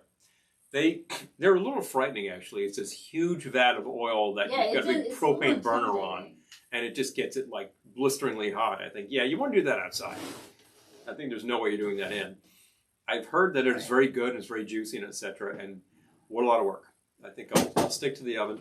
We've done some interesting variations on that, though. We made a turkey pibil at one point, which actually was with some Yucatan spices inspired by our trips south of the border. That was very good. So I'm going to take a break here and let's do a tasting. Oh, are we? Oh, okay. A tasty. Wait, we got to catch up on the comments. We'll way catch behind. The comments. Okay. No, we're way behind. Oh, let's see what's it. Random rosemary. Very fun. I step away and we get behind. Deep fried turkey tastes like bacon. I will say one thing for sure with the turkey is like you end up with a lot of crispy skin, which is great the day that you make it. and then you put it in the fridge and it turns to rubber. Well, what I do is I kind of like peel that off, and you just throw it in the micro there, put a cover on it for about 30 seconds. It gets totally crispy. It's like pork cracklings, but better. Turkey cracklings. Turkey cracklings. Stuff all the herbs up the tiny rump of a poultry feathered friend to be done with it. Oh boy. Almost caught his house on fire when he dropped the turkey in the deep fryer. Oh no. Yeah, you got live fire happening there. So if you spill oil, it's like world's dumbest. Not good, not good. Seriously, guys. So what we happen to have here to try out is one of these new Pabst Blue Ribbon Hard Cold Brew. Oh, Amy's a rosemary killer. Oh. Oh, okay. We've done it, but it lost light. You know, it loves light. It loves try the these Mediterranean herbs climate too, Lisa. I really do. So we name checked this stuff on air a while back. This is one of these new Pabst that has the coffee in it. The Pabst Blue Ribbon Hard Cold Brew. Okay. Karen's saying once you have fried turkey, you won. Oh. Sounds really good. So this is a combination of some coffee product there you go, and Pabst. Frangelico. It says specifically slightly sweet, dairy-free. So this is not a latte over here. I'm going to give I prefer my beer dairy-free. I prefer my beer dairy-free, yeah, actually. Going to give a clink of drink on that. Yeah. All right. Definitely smelling the coffee there. Very nutty coffee smell. Yeah. Slightly sweet, yeah. That tastes like one of those Starbucks candy drinks. It tastes a lot like a Starbucks Why is this a beer? It tastes like something you would get at Starbucks. I would just suck that down and be like, hey, I had my coffee. And then I go back to work, I'm like, I'm feeling pretty good. Wow, I'm very awake. This tastes like one of those pre-bottled Starbucks things. It's only 4.2%. So it's not, it's like a beer. I mean, I'm not even still, sure. I mean, most workplaces frown on you running out for a quickie at lunchtime. On your break. Yeah, I mean, that's not the first thing I would do, no, you know. I mean, it's not like I haven't been to a business lunch and had a beer, but, you know. Interesting enough. I'm not even sure this is a full-size beer. Oh, sour beers often have lactose, Andrew's saying. I've only had a couple of sours, but yeah, I've enjoyed them. Mm-hmm. I could work with that. A huge warning. Do not drink alcohol, Elizabeth is saying. When I got my turkey fryer, the funniest thing was this huge warning on the user's manual. Do not drink alcohol when deep frying turkey. Well, no one's going to listen to that. You know, anyway. Here's my take on that. If you're out there, when I'm cooking, I will typically have something in my hand. And the thing that you typically have in your hand is a glass of wine. That's a classic thing. And you have some of that for the red sauce. You pour in some of the wine in the red sauce. That's such an obvious. Jennifer's rosemary is doing great. Excellent. And her basil is blooming too. Ah.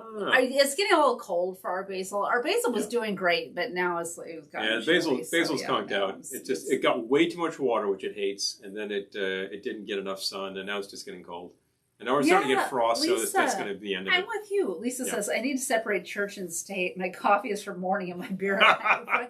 Yeah, I'm like, why would you? We've heard this. We've seen increasing numbers it's like of beer these for people products who that don't have like beer, coffee, but like coffee flavor in there, and it's kind of more like a.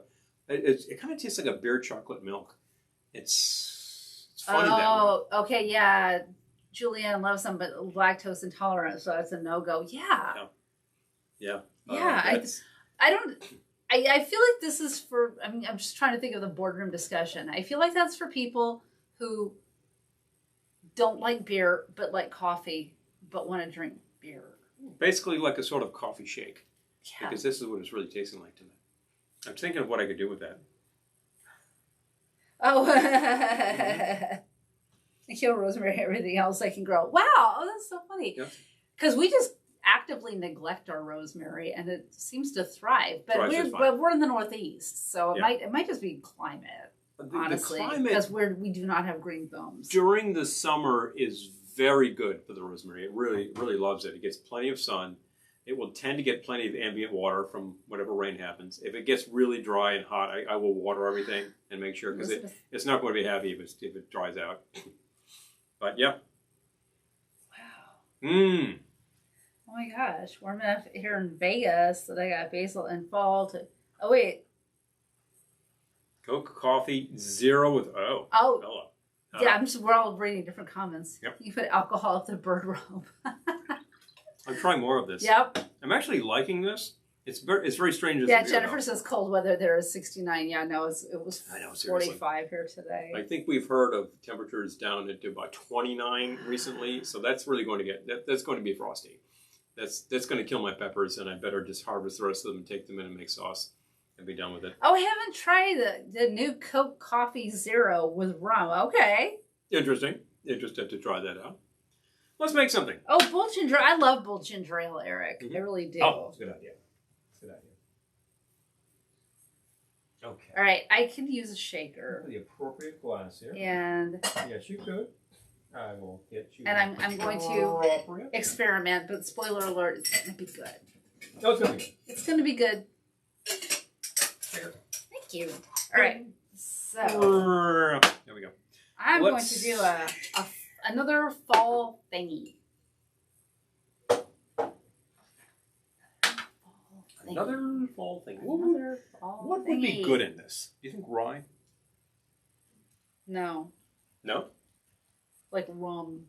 Rum. Of which we didn't bring any. I'll go get the rum. All right. So I am going to start with brandy.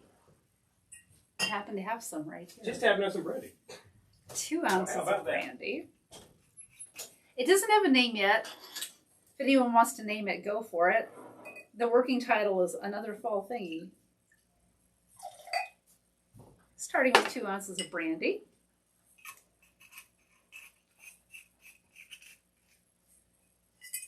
And I'm going to start with the apricot. 1/2 ounce of apricot liqueur. This is Combier. Gotta find my measuring marks. 1/2 ounce apricot. And you know what? I'm gonna do a 1/2 ounce Frangelico too. Where did these come from? Oh yeah, over there. Oh yeah. Oh yeah, over there. 1/2 ounce Frangelico.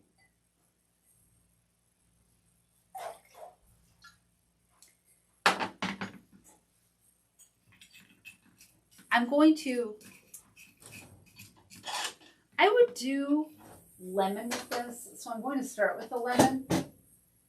I'm probably going to run out, so I'll make it up with the lime. But I would say 3/4 of an ounce lemon juice. Yeah, I gotta make it up with the lime. 3/4 of an ounce fresh lemon juice. And orange bitters. I'm gonna do 3 dashes of orange bitters.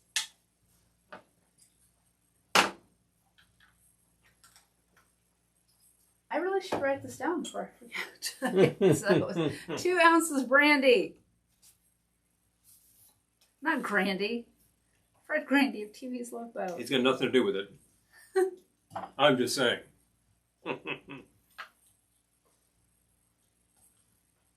We'll be catching up in your comments in just a second. Not a problem. Another fall thing. Pardon me. Okay.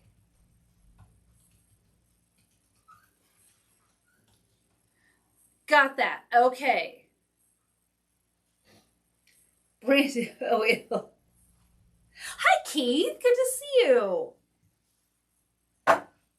Hello. You know, I have to say she's a fine girl. I always think that, Amy, when I have brandy. Okay, wait. All right, you catch up. I will catch up on these things. All right, I gotta. We realize, all of you pop music fans out there, that of course there was another song out there called Brandy, which was about to be a big hit, but had to change the title because of the song Brandy, She's a Fine Girl. And that song Brandy became a big hit for Barry Manilow, and they changed the title to Mandy. So that's what happened. You came and you gave without taking. That's the thing. That's a bit of trivia, which I believe I got from. I probably got from Casey Kasem, and that's about as reputable as that possibly gets there. And by the way, they had to change the name of the song. Straight name. Who cares? Anyway. Friends on the cut. Friends on the cut. I like that. Turkey and gravy soda. Oh, turkey leg. Oh, prawns on the cut. I like that. Oh, and that sounds like something that you would get from Archie McPhee, which does have a lot of the things. Archie McPhee has turkey-flavored candy canes. I think it's a roast turkey, and they've also got bacon flavor and all fun things like that. So, all right, we got more comments there. All right. Have we toasted the loss of Sean Connery? Oh, I don't think we have. Oh, No. Yeah, and I would certainly raise a line to that. We happen to have just decanted some scotch this evening, so that does make you think of. Well, that's true. But so many good things. Definitely so many good things. Okay. So, you found it appropriate. Okay. Schlink. It's like a Swiss Army knife. Clink. Lisa loved Casey Kasem. You know, I have a friend who actually listens to rebroadcasts of his countdown show. And Casey would just do like year by year. And I think he recorded these, like, not necessarily during that year, but years later, he would do like a big recap of 1971 and all this sort of business. And he would just do like the big top 40 songs, and he'd have all the stories and whatnot. And my friend says, you know, the absolute worst year for pop music seems to have been 1974. And I've listened to that countdown. I'm like, all of these songs are atrocious. They're just terrible. And you think, wow, you couldn't get any worse. This is really good. Try this. Let's give that a try. Shall we? Don't mind if I do. Mm-hmm. I'm calling it Franz on the Cot. Oh, I like that. Mm-hmm. It's better than another brandy, fall thingy. The brandy, the apricot, the frangelico. Oh, yeah. It's really good. I mean, if you had simply thrown that at me and said, what do you think? Formula alone, I would have said, yeah, that should work just great. And Franz it does. on the Cot. Hmm? Ain't no surprise. Pour me a drink. Pour me a drink and tell you no lies. Tell you some lies. Got nothing to lose, but you just sing the blues all the time. So, gave you my heart. she goes on with such things. Now, well, we joined the Navy to see the girls, and what did we see? We saw the sea. Yep. That's the classic line right there. In stereo, that's the classic. Classic line right there, folks. This is the kicker. And I'm thinking about all this talk about nautical drinks and pilgrims on boats and who was drinking what. And if you're talking about in the Navy, I think we know what you were drinking. And you might have actually been drinking naval rum, and you might have been drinking naval gin, and you might have been drinking naval whiskey, and you might have been drinking whatever the hell you had. I say that the military men will be very ingenious about what they can turn up, specifically during wartime. Mm-hmm. Okay, hold it. Harry says, I think all those years of him playing Shaggy on Scooby-Doo. Elizabeth says, Shaggy could have used an herbal Scooby snack. There's an awful lot of talk in retrospect about the fact that like this whole gang of folks with this, headed up by this blonde guy with an ascot and a couple of dames, has this hippie guy hanging out with them who talks to the dog. It's pretty funny. And and what do? It's just like bug juice. It's like, oh, was Shaggy like smoking? No, he wasn't smoking anything, man. Well, he's always got the munchies. Interestingly enough, yeah. They run around in a van. They're in a van called the Mystery Machine. I'll say no more. Saying. I think I'm starting to malign Saturday morning cartoons. It's bad, but draw your own conclusions, shall we say? I think I need to do something with the Pabst Blue Ribbon Hard Cold Brew. And I think this needs to go in a very groggy-looking mug, speaking of naval. Okay. Naval as in grog. And I found this fantastic skull mug that seems thoroughly appropriate. And I also found the fantastic Kraken Black Roast. Oh, my gosh. Coffee edition. Couldn't get better for rum than could it? It's getting coffee. And coffier by the minute. Coffee. Interestingly enough, that the alcohol per volume on this is 33.3%. That is, the proof on this is 66.6. Shall we go with that? Sounds ludicrous, but I'm going to give this an ounce. This doesn't need to be something fantastically strong. This is fantastically dark because it does have some fantastic coffee flavor to it. Okay. Got this a while ago. We're finally starting to run down on that. You sound like it's something you've been trying to do. And I'm just going to fill with this Pabst right here. And I'm probably just going to kill the entire can. It's only 11 ounces. I thought this was not quite a full beer. It's not. Wait, so it's Pabst Blue Ribbon. Blue Ribbon, hard cold brew. Slightly sweet, dairy-free. Now, I don't know if Pabst is required to tell you what all is in here. I believe as an alcoholic product, it is not. It simply says malt beverage with natural and artificial flavors. That could mean anything. Combine. The slightly sweet makes me think there is some sweetener added. Probably just add some sugar to that. Definitely I would be coffee. very surprised if there wasn't. Yeah, because you're not getting beer to taste that sweet on its own. Certainly not a Pabst. Certainly not a Pabst. So it's it's not very particularly carbonated. I will say that for a brew, I'm not getting a lot of fizz out of that. I'm not getting any fizz, frankly. So this is more like I called it coffeeer. Honestly, and really kind of getting the impression of like, oh, I need to hold the plug this way. Sorry. Oh, everyone loves Scooby-Doo. Oh, yeah, right, seriously. Lisa? I know. Ascot and my Dickie. Situation tricky. Song by Upper Crust. Check it out. Oh, okay. Okay. Fair enough. Well, give it a whirl.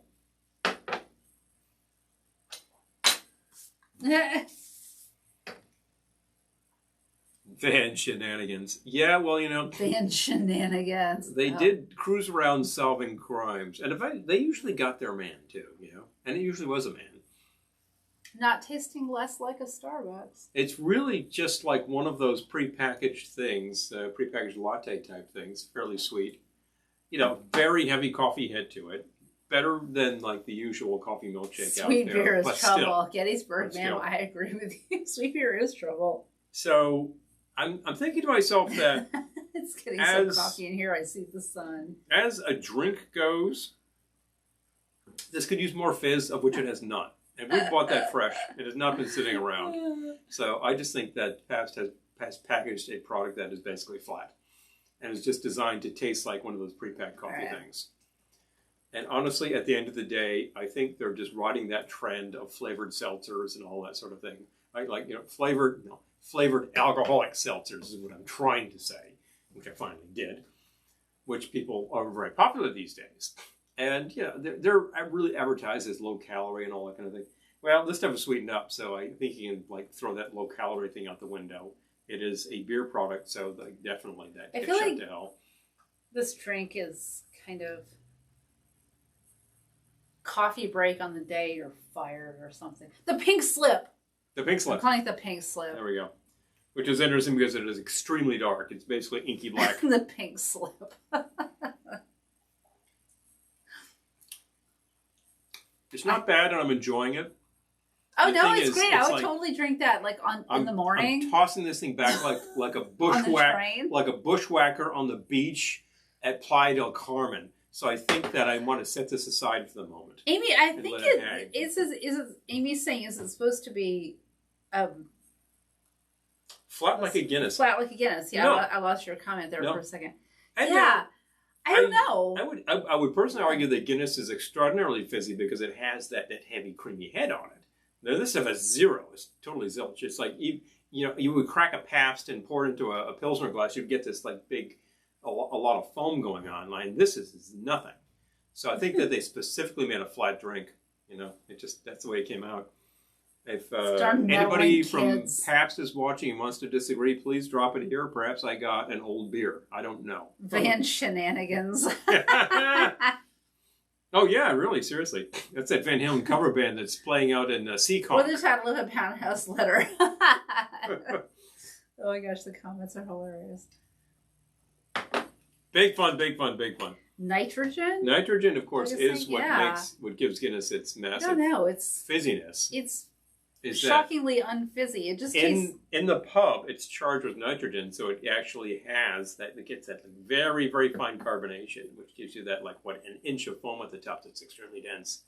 That's the fun part of Guinness. It just tastes like one of those little pre-bottled Starbucks things. Yeah. One might pick up. I could see carbonating this, and that would be interesting. You'd have to get a charger.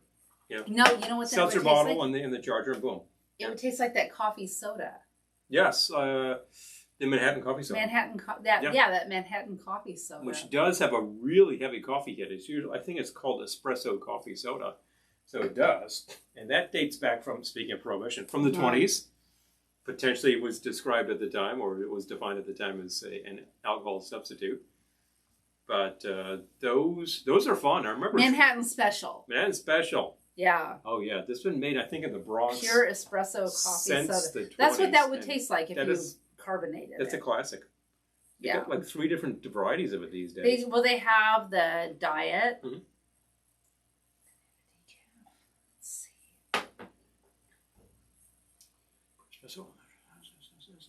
Just checking out to see like what varieties we have there. If we're going to recommend the product. Have tried it recently. I do recommend the product. It's actually a lot of fun. They do. Okay, so I've seen the original and diet. Apparently, they also offer a decaffeinated. Diet decaf, just in case you're just saying, oh, I got to cut down on because we bought that before and used it like to topper drinks, like you would topper with champagne or something. Topper with champagne, topper with seltzer, topper with bubbles, etc. Ben Shenanigans is playing at the OC Fairgrounds. Jennifer. Oh, absolutely. Ding, ding, ding, ding, ding, ding, Sweet Gettysburg Man. Introducing Van Shenanigans with their debut album, Sweet Booze in the Backseat. Oh. Yeah, everybody wants some. Might as well. Van, go ahead and oh jeez. Get yours Freddie Van blazing. Oh Van. Oh Van. This makes me, actually, that name makes me think of the series. I think we just finished that recently. But not fizzy creamy. Okay. Yeah. Okay. Oh, I see what you're saying. Yeah. Yeah, sort of like, a very different texture going on. Yeah. Because Guinness is actually quite carbonated, but it does do something different there. There's also this idea, which is essentially a little bit of a myth, that the English and Irish serve their beer warm. I think they serve their beer warm by comparison to people who drink a lot of lagers served at 32 degrees. It actually comes from the cellar, and it's about 44 degrees. So it's more temperature than your average Pilsner, but it's still pretty cold. So that's the thing. Oh yeah, Malta. Yes. Oh, yeah, Malta. Yeah. Malta is a malt beverage, non-alcoholic. And there are many varieties of that out there, as a matter of fact. I think like Goya makes one, and Lafay makes one, like a lot of those on the market. I think it's essentially designed to be like Malta. It's designed to be like a non-alcoholic beer, is what it basically is. So those are very popular. But as a matter of fact, they were popular during Prohibition when all of the breweries couldn't make beer anymore, so they made something that was basically Malta. And if you bought one of those and you poured one at home and you decided that it would be great if that had a kick and you managed to procure some kind of alcohol, maybe you made it yourself and poured it in, suddenly you had a beer again. So that was the funny part then. But all the breweries... Prohibition. All the breweries made a non-alcoholic beer. Oh, wait, hold on. And ice cream. They all started making ice cream. I need to find a... And why ice cream? I don't know. I suppose they were dealing with so much malt product that what were they going to do with it? Make a giant malted milk, I think. So you had to do something to stay alive. So, Repeal Day is on a Sunday. December 5, eh? Do we need to do a live repeal broadcast? To say such things is to put it on the calendar. I know to ask the question is to answer it, but question. Yeah. And there we go. Sunday, December 5th. December 5th. Who's around? Who would like to see us go live and talk about the repeal of Prohibition? Woohoo! I can't drive now that I'm 65. Oh, Van Halen edition hilarious. 2. Yep. Hey, Sammy Hagar himself, of course, is currently being a restaurateur and making tequila. I think he's living the dream. He's really just he looks like the beach bum he is, and he's like, "Hey, I'm here at my restaurant, and you're drinking my tequila, and I'll get up and play I Can't Drive 55 for you." It's like this man is actually potentially living an even more advanced version of the life of. Now I got to go somewhere with this, right? Be best if you did, but I can fill in. It's like probably. he's actually living Jimmy Buffett to the squared, you know, to the fifth power or something. It's like, you know, I'm living a better Buffett life. This is crazy. A better Buffett life. How could you possibly do that? Who among us doesn't want to live a better Buffett life? You know, Jimmy goes out there and plays like these long concerts with people like drinking margaritas. This is potentially the best life anybody could live. And then like AR comes along, he's like, oh, but I'm making tequila. No, I saw, you know, you hear about people living the dream. I witnessed it firsthand. Yeah. I was at the airport waiting to board a flight. Yeah. And I saw a pilot in this full head-to-toe pilot uniform. Yeah. Ready to get on his flight carrying a surfboard. And I thought, that man is living the dream. That's it. That's it. This reminds me of the fact that at one point... But whose dream is he living? Ah! Yeah. Questions. That does beg the question. I recall... But I do think the pilot carrying his surfboard was living the dream. It was definitely living a dream. Clearly he could just commute to wherever he wanted to go. He was potentially living the dream. I gotta tell you, he's probably commuting to Maui, you know. I'm thinking of the fact that at one point at my company, one of our controllers was actually a surfer, and I think he was regularly going out to Rockaway Beach and hitting the waves and probably doing just great. And apparently, if you would like give him a call to ask specific questions, say how you doing, his standard answer was living the dream, and I bet he was. So there we go. Jennifer says, "I'd love to see that live. I'll be on drugs, so no drinking, but you can give me the ideas in the plane." There you go. Hey. You do what you need to do to make things happen whenever you need to. Oh, the irony is Buffett is working hard to hold up the Buffett life. Yeah. Well, he puts on the show. Well, I don't know. I honestly, I'm gonna say I don't know that much about Jimmy Buffett, but I've seen videos where he gets out there and he's just like, you know, he has. Oh, repeal. Okay, Elizabeth lifestyle. Is on board for repeal day. Okay. Yep. And everybody in the audience is on board to do the party with Buffett. And all he has to do is get up there for a couple hours and do some Buffett regulars, and it's just like, hey, how you doing? Elizabeth, this is great. What day is your birthday? Yeah. Elizabeth's saying it's her birthday weekend. Oh, yeah? Okay. Yeah. I think we can reflect that. And they do a party at the easily. Mob Museum. Ah. Love excellent. That. Oh, what a great birthday weekend. There we go. That's a fantastic idea. All right. The wheels are turning. The wheels are turning. I'm just saying. Okay. Yep. Sure. Oh, in Arizona watching Goonies. Oh, that's fun. Sammy Hager's living on Buffett Street. Yeah. Oh, man. I need to make something that's not this because this is just... Oh, Elizabeth, your birthday is December 5th. That's amazing. This is basically like a non-milkshake bushwhacker on Playa del Carmen. It's going down really fast, and it's just like, yeah, this is great. I'm like, yeah, you need to make a... Yeah, that kind of does need like just a scoop of ice cream blended in. I think it does, and we don't have anything to put in there right now, so I'm just going to have to let that ride. Yeah, perhaps we'll try that again and see what we can do with it. It is coming soon, Elizabeth, but I think we're going to... The concept of a coffee beer with coffee rum and a scoop of coffee ice cream, that's really getting pretty arcane. I would try it. I would not necessarily make it for you unless you asked. I'm just saying, I might not have all that on hand at the time. Jennifer saying drugs due to very, very minor surgery, but drugs.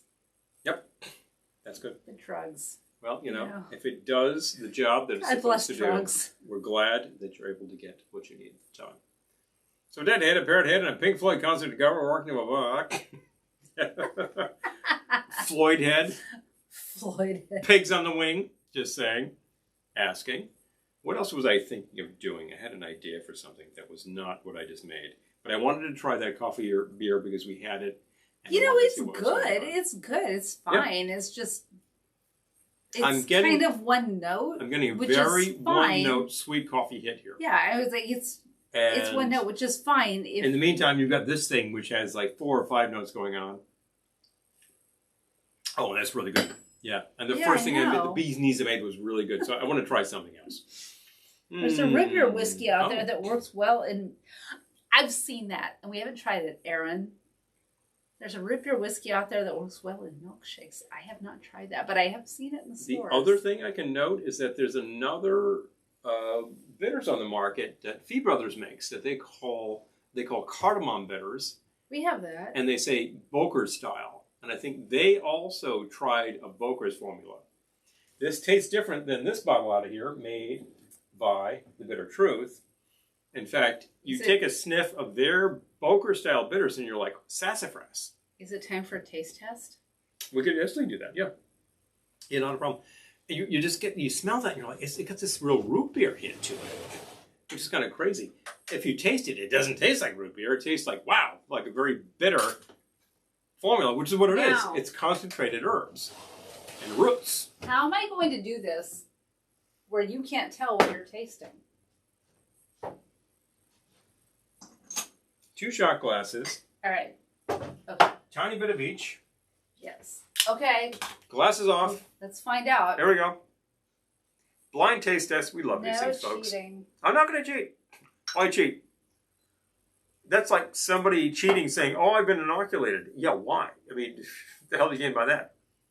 I'm not going to say with what. It's anything these days. But stupid is, and there's no reason to try to do this. This is like cheating on the old man beer challenge. You know, you could say, oh, you got all 4, but the only actual bragging right you have is when you try them blind and you say, those are the 4. Bang, bang, bang, bang. I predict this will be really easy for him. Okay, this might be. Because they don't even taste alike. Okay, well, they're there we go. supposed to taste alike, and they don't taste alike. Well, I don't know if they're supposed to taste alike. I know that Fee made something they call Boker's, which they probably took from a formula. And they were done with it. And The Bitter Truth actually, I think they spent a lot of time trying to reverse engineer a bottle of Boker's. And who knows if they got it. The original formula is long gone. All right, so what do we got? All right, I'm ready. Okay. So, glass number 1. Glass number 1. Okay. Got it? Yep. I'm going to try this. I'm going to think what I know. And then we're going to go with glass number 2. Think what I know.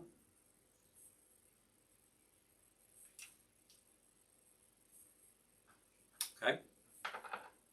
Glass number 2. Yep. I'm picking up glass number 1 so you don't knock it over. Put glass number 1 down right here and All right.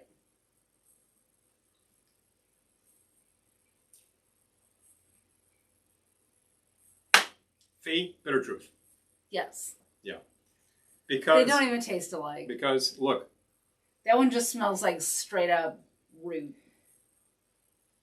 They both have the same note, but this one has it really heavy and it smells like root beer. Yeah, That's exactly. Yeah, it just smells like root beer.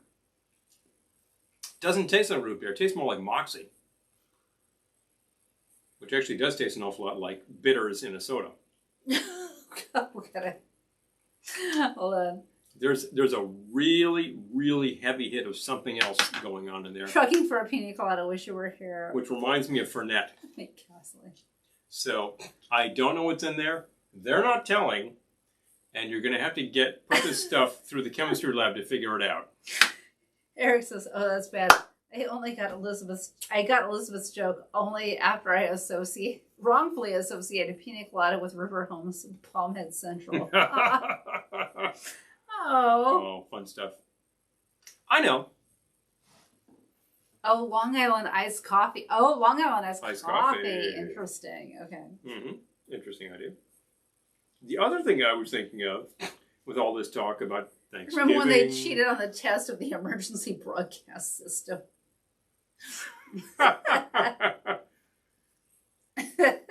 If you take a look, this is interesting. The precursor to the emergency broadcast system was the Conelrad system. If you're old enough, you might remember this, and you're going to have to be, substantially older than we are right now to remember that, because this dates to the early 60s.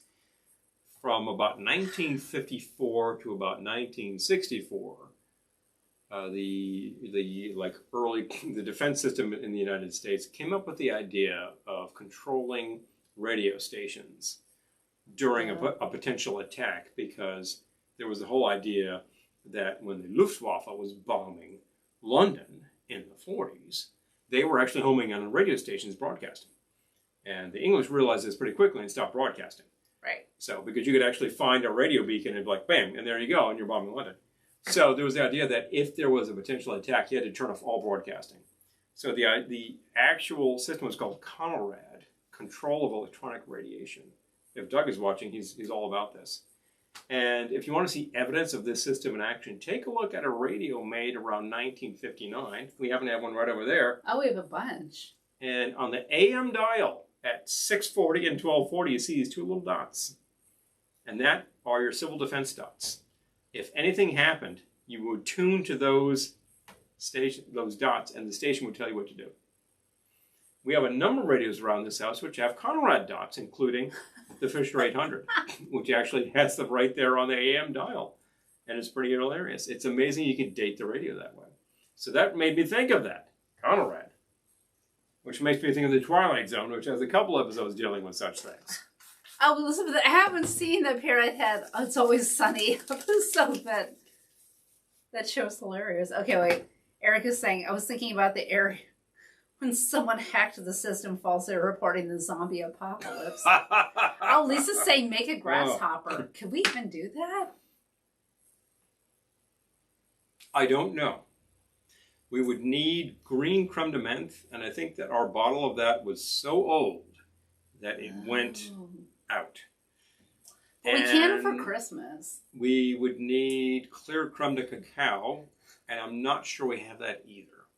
However, it's a classic formula, and interestingly enough, I was just reading a letter from my mother to my father recently because I just happened upon a box of such material, and it's something she wrote him in 1965, where she was talking about being kind of like, you know, she was a little blue because he was off on a business trip, and she said she was talking to a neighbor, and her neighbor says, come on over, and she made grasshoppers. And I thought, oh, that's great. Aww. Just have a little something to calm you down, and you'll be just fine. And she was. So that's funny that you mentioned the grasshopper. That's one of the first things that we made when we first had a bar. It's a great dessert drink. It's a classic for such things, and it's very easy to make, and it's fairly low alc. So you could have like one of these and be very content with that. Not a big deal. So Jennifer says, I'm from Orange County, California. Zombies are real, rich but real. Oh, real. Oh, real. You don't know real. me. What do you say? Real. Oh, that would be hilarious. Real Housewives zombies. Real Housewives. Real Housewives of the Undead. Need to clean this out. Be right back. Oh. I didn't know. Where'd you find that letter? There's a box. There's a box. There's so many boxes. The box of correspondence. Oh, the old Fallout shelter signs. Don't we have a Fallout shelter signs? We do. We did inherit one. I'm not sure where. But... Yeah, I believe I found that at a yard sale in Brooklyn. And I said, oh, I've always wanted one of those. Okay. So I picked that up. They were on every municipal building for a very long time. And I think eventually some of these buildings just said, you know what, there's no point and give up on that. But they were actually there long past the whole concept of fallout sheltering, because they were a pretty good sign of emergency shelter. And these days, all sorts of things are happening where we're thinking the apocalypse is coming, even if it's not an atomic apocalypse, and you need a place to shelter. So frankly, it's a good idea to have a sign on the building that says, here you go. You know? In the meantime... I think there should be a Real Housewives of the Zombie Apocalypse. Well... Yeah, Real Housewives of New Jersey, Beverly Hills... Hey, you know, Atlanta. Law and Order has all sorts of franchises by now. It's got, 16 different series going on simultaneously. Real Housewives can do the same. Real Housewives of the Zombie Apocalypse. Has Real Housewives of Orange County, Real Housewives of New Jersey, Real Housewives of Utah, Real Housewives of everywhere, Real Housewives of Fort Lauderdale, everything. Yep. Why the hell can't they have the Zombie Apocalypse Housewives? I'm just saying. I'll just see myself out. Yeah, pardon me. Host season. Try the deal, folks. Boom!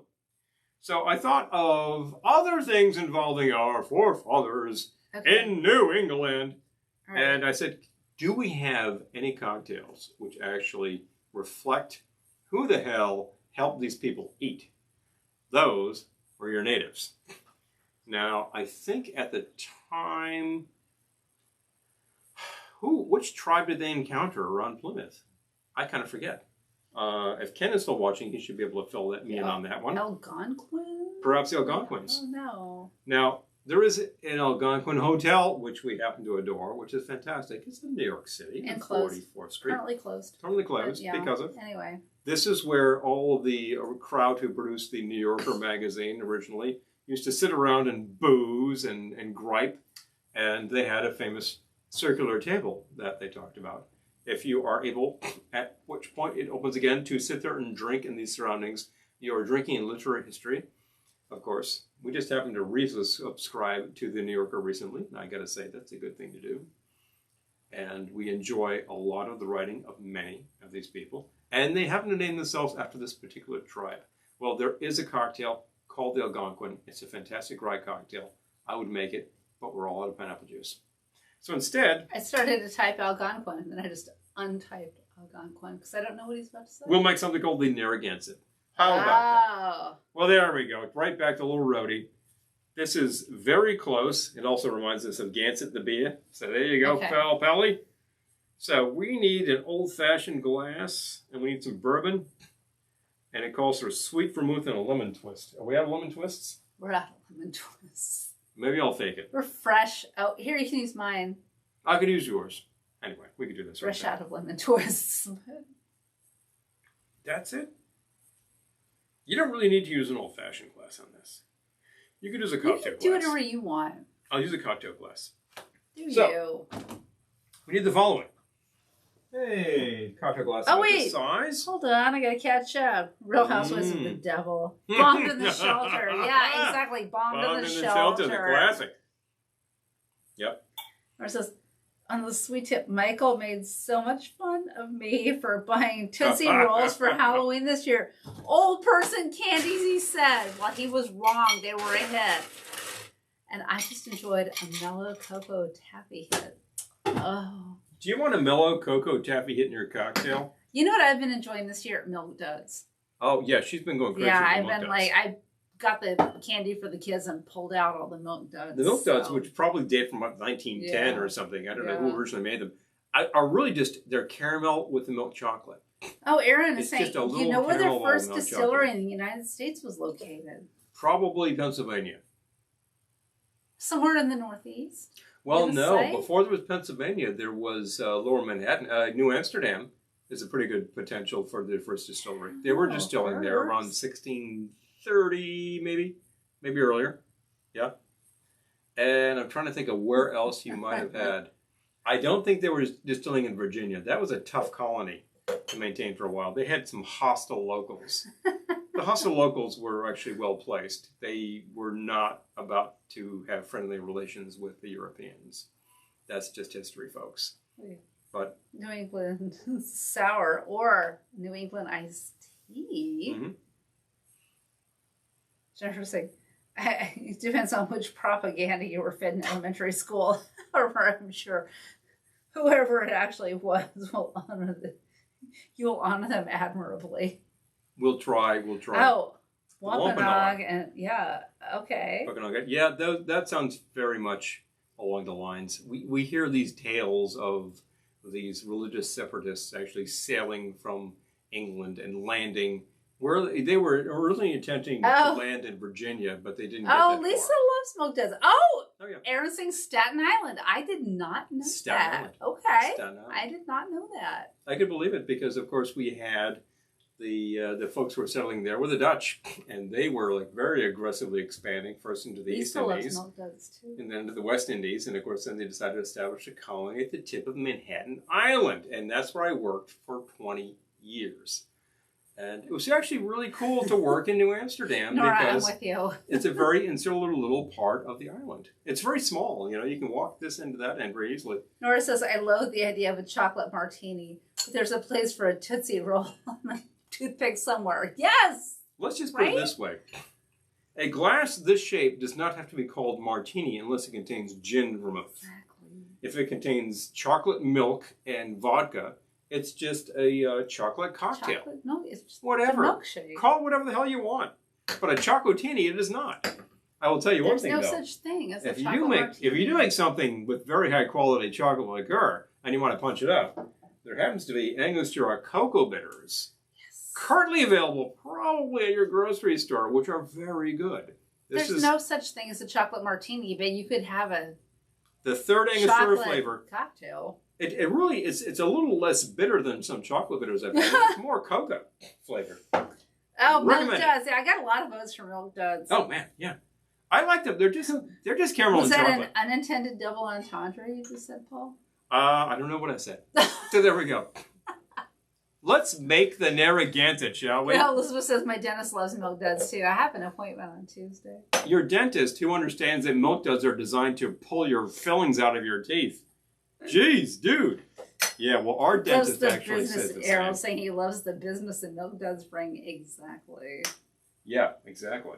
So let's start with the Narragansett here. I don't know when this date's from, but I think it's a long Eric. time ago. Let's go with a shot of bourbon.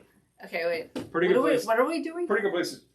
Narragansett. The Narragansett. No, cocktail. you don't have to say it slowly. I just lost track. Starting with bourbon. Okay, there we go. Bourbon. Bourbon. Got it. Yep. You don't have to slow down. You have to slow down. We're a little down on the bourbon because it was dispensed into a container It's over there. earlier this evening. But this is right here, so we're going to go with it. We happen to be using Makers, which is a fine place to be. Yeah. Okay, next. This actually calls for 1 ounce of sweet vermouth. Way too much. That's a lot of sweet vermouth. Way too much. I'm going to use a ½ ounce of sweet Okay. vermouth. And in fact, I'm not going to use a ½ ounce of sweet vermouth. I'm going to use a ½ ounce of vermouth, both kinds, because I would like this to dry out a little bit. Okay, so 1/4 ounce of each. 1/4 ounce of each. This happens to be a perfect ½ ounce measure, and I'm going to measure out properly. We're using a really nice vermouth called vermouth, which is Spanish. Finds out it's from the company Lustau. They also make a brandy, which is really good and a very good price. Yeah. So we happen to have that recently, and it was recommendable. Excellent. Our local carries this. If you can find it, I recommend it. If you can't, find yourself a really nice vermouth, because there's some really good brands in the market that are not crazy priced, and it will make your martini and your Manhattan better. So there we go. I think that's where that needs to be. I think Catching up. an ounce of vermouth, sweet vermouth in there, kind of dilutes things. The Dutch started the first distillery, and the Native Americans killed them all. It was called the Whiskey Wars. I've heard of that. Well, it's very commonly understood that what a lot of the Europeans did was realize that the natives were not familiar with distilled products, so it was easy to ply them with them, and that led to a lot of tension. So, we're getting into some pretty ugly history here, but we all understand it, and I respect all of the players involved. And that's simple fact. So, anything else in this thing? I don't know. Nope. Shake with ice. I just went and grabbed my last box of Milk Duds. The final box. Wait, so it's just the... So far, this thing is a Manhattan cocktail. Wait, What the hell is the twist So here? it's just the bourbon and the 2 vermouths. The bourbon and the 2 vermouths. Okay. You've got a perfect Manhattan going on here. I What in the heck is the difference gotta with get this these Milk Duds. as compared to anything? The difference is, could you, once you extricate the I'm milk sure duds, I can, but... as soon as you extricate the milk duds, we're going to wait patiently.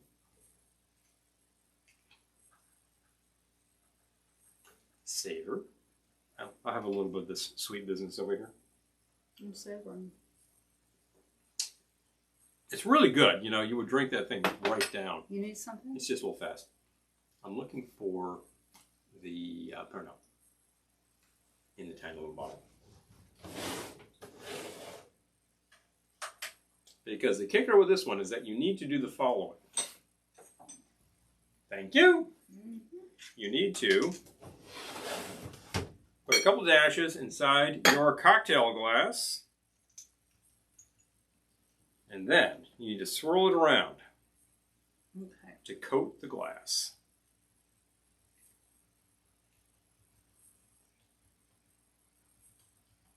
Now you could use Pernod, Anisette, Absinthe, whatever has that anise flavor to it. Ouzo. What do you got, you know? What the heck? What did you think of high school? And then you toss it. Because you're just flavoring the glass. And then you strain into a cocktail glass.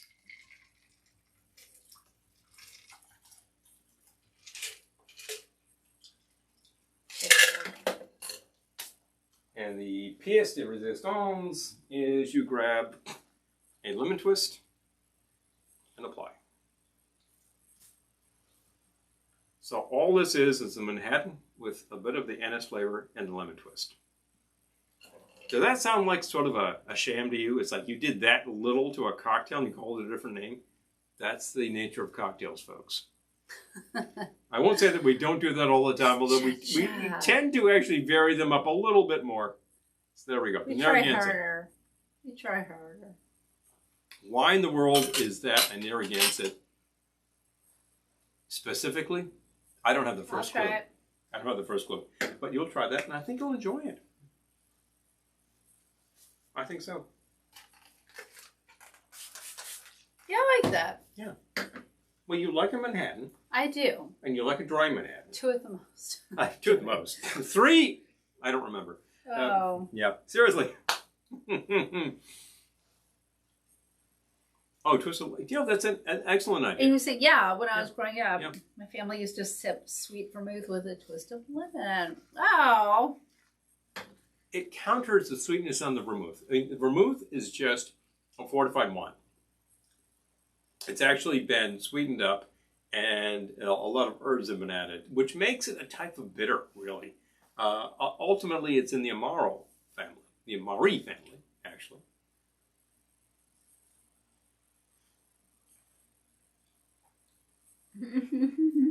Good grief. Oh my gosh. I'm reading about the milk duds on YouTube. Corn nuts. Good grief. So funny.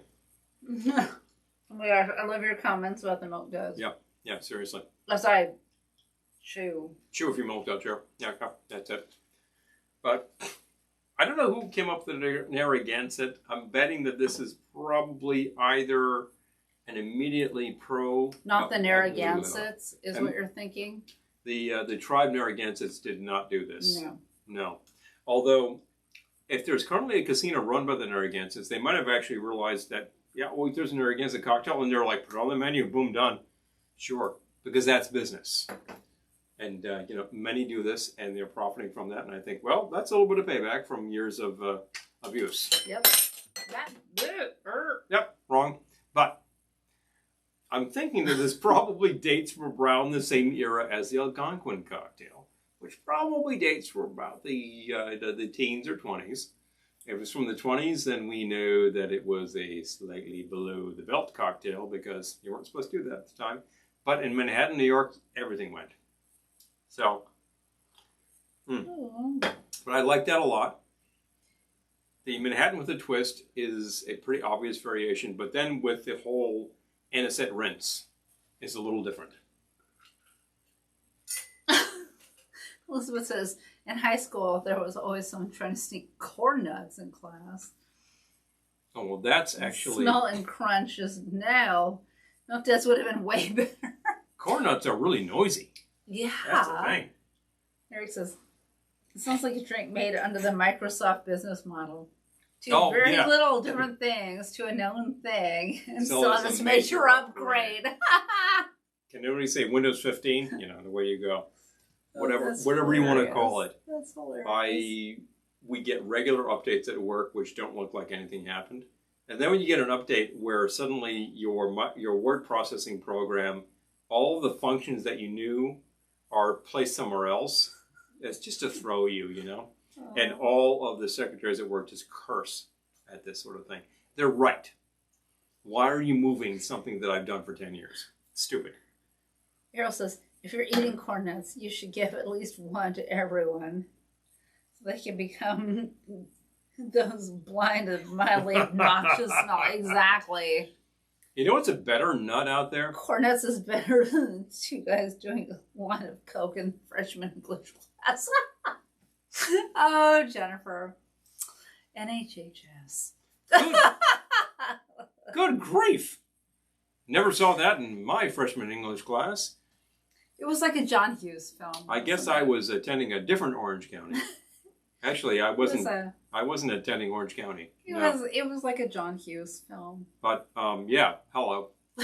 Well, I heard of such things within my state and my experience, but it was slightly rarefied. I think for the most part, what people did was they found a bottle in Dad's liquor cabinet and snuck out with it. And usually that bottle was labeled Southern Comfort. And then everybody got a little loaded on Southern Comfort and never wanted to do it again. It was blinded by corn nuts and Coke. Oh my God, these comments are hilarious. Oh man, that's craziness. That's just a level that nobody knows about. Corn nuts and other nuts. I was thinking myself when I worked in the convenience store, was a popular snack that people bought was beer nuts. Oh yeah, beer nuts. Yeah. I think it's all the same family, right? Well, they're different. They're different because they're actual peanuts. I said same family. Oh, well, yeah. I didn't say they were the same. Well, in terms of bar snacks, yeah, same family. Absolutely. No question. This bar is sticky. Slightly sticky. We can do something about that.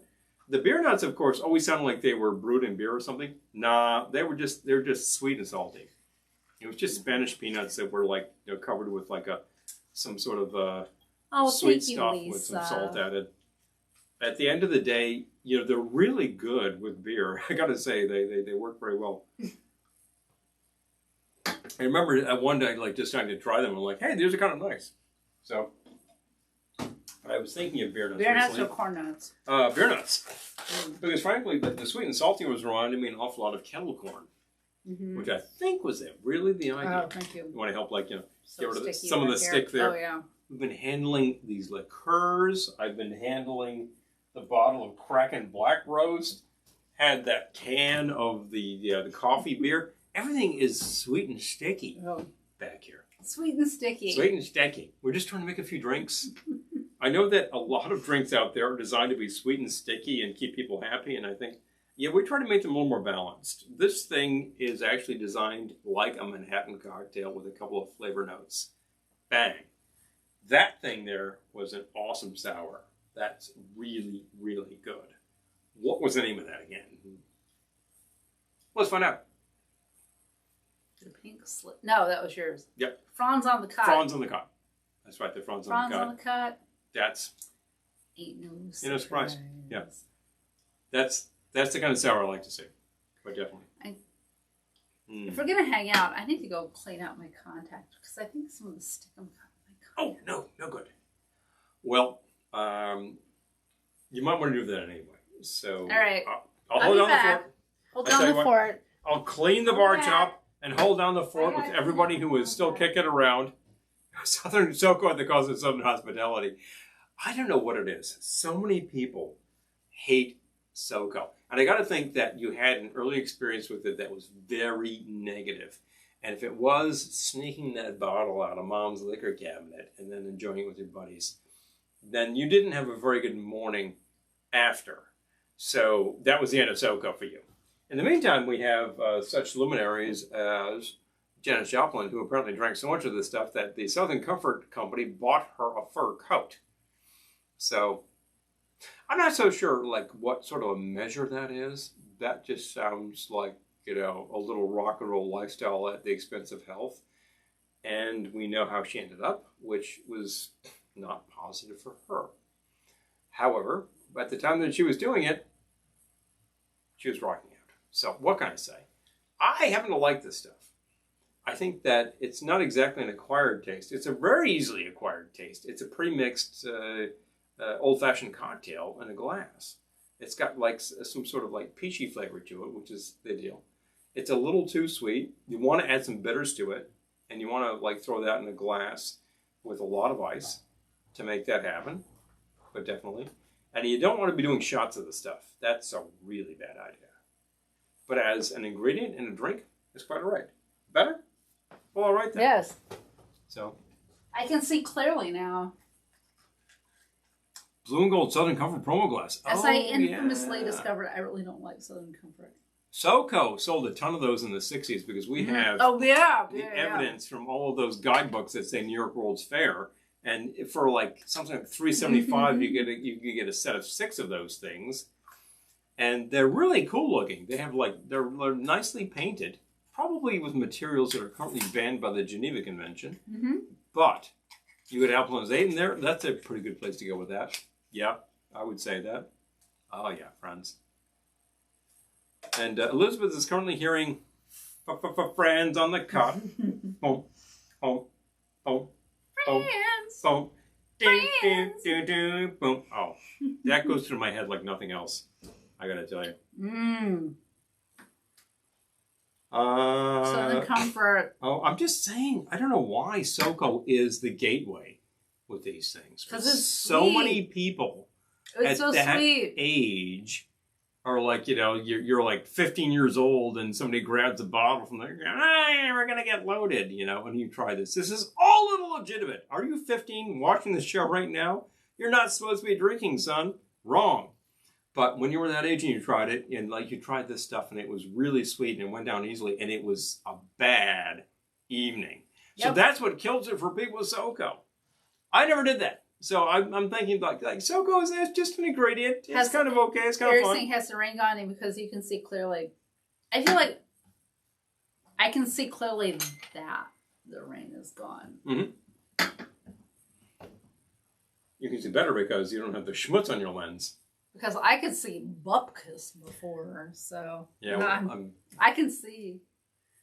These could use cleaning. I can say that much for sure. I could see Bupkis but I'm potentially doing slightly better than you are because it's not on my eyeball. Oh, just sometimes I don't know because like I don't feel like anything splashed back up in my eye. I was just like, wow, I can't read any of this. Sometimes it's just the remains of the day at that hour. And you say, bang, yeah. Oh, the footed SoCo glasses. Yeah, those are really cool looking. Yeah. Yeah, those are fun. I kind of feel like we need a set of those to complete the whole thing.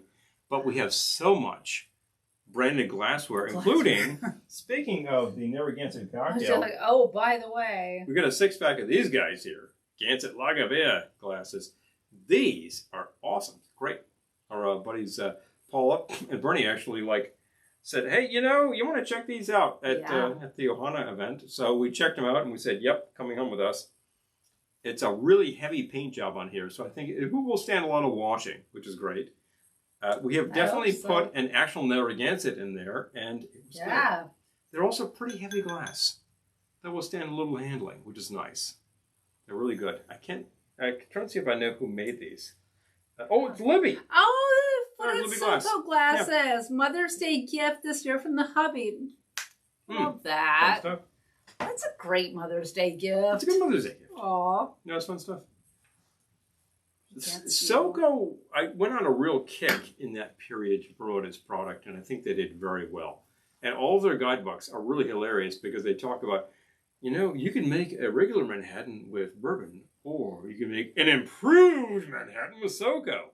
No. I think what improves not improved. What improves it is the sweetness, so that like people who don't like booze think, oh, this tastes okay. And suddenly they're drinking a SoCo Manhattan. But they improve all of these whiskey drinks by using SoCo to promote using SoCo. No. There are plenty of SoCo drinks. You know, drink them. There are some classics out there made with SoCo that you can enjoy if you are not sick of this stuff. And you can take a look at the Trader Vic books. He was very fond of this stuff because it's a liqueur.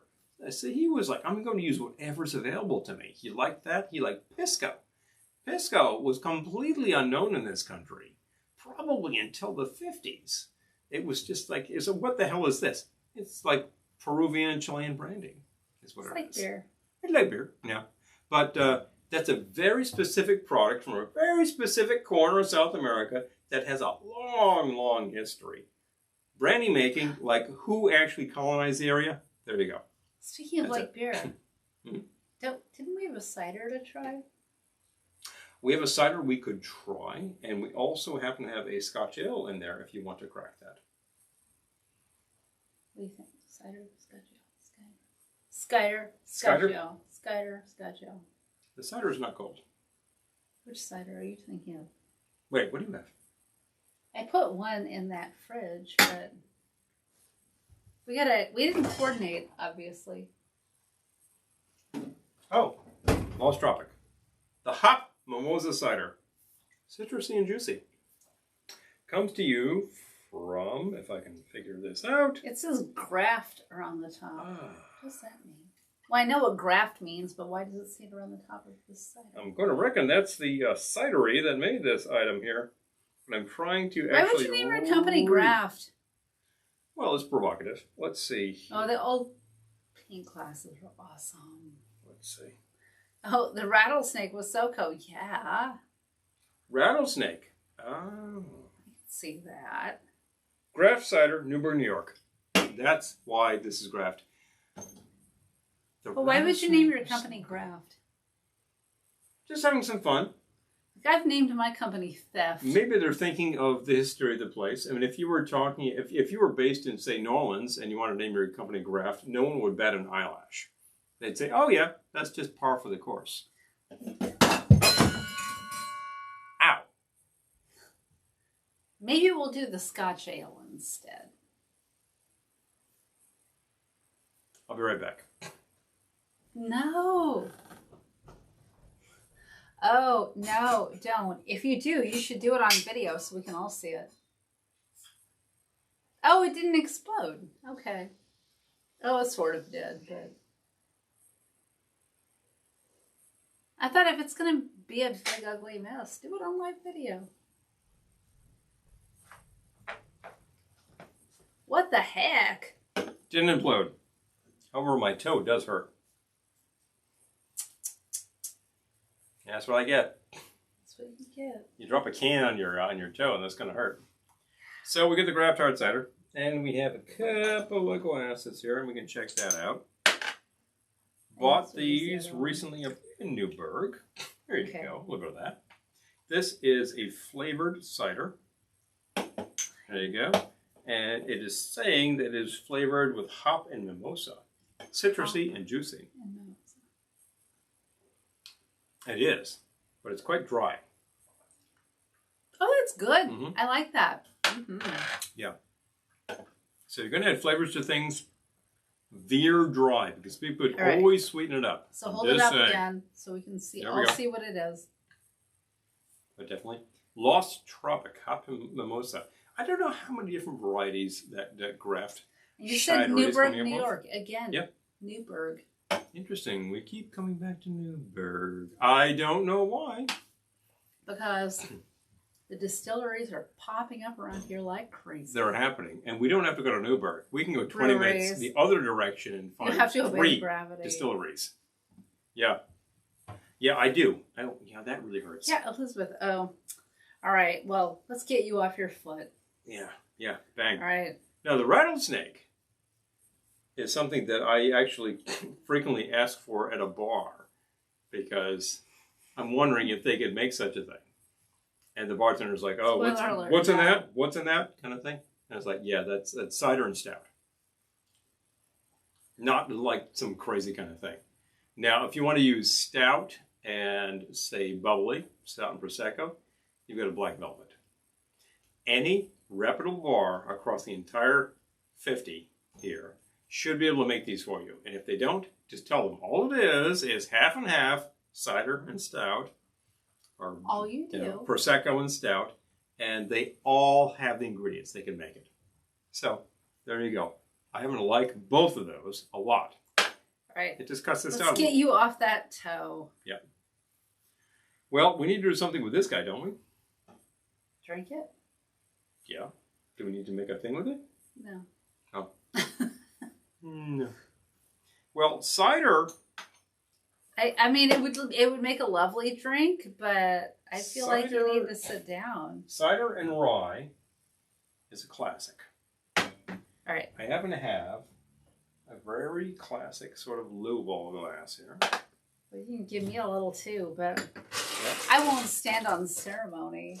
I've had a couple of rocks to that I don't glass. want rocks in mine. No. Not a big rock there. Add a few rocks to this glass. Get you a little draft. No. Give me the right first. Oh, yeah, true. Right first. Just a little bit. So true. Just a taste. Happen to have, I just actually shined this up because it was really looking terrible. So let's give you... It is very shiny. Oh, about 3/4 of an ounce. Okay. Maybe half. And then fill with the cider. Thank you. And then Right. I will go with similar in this cup because this is about the same volume over here.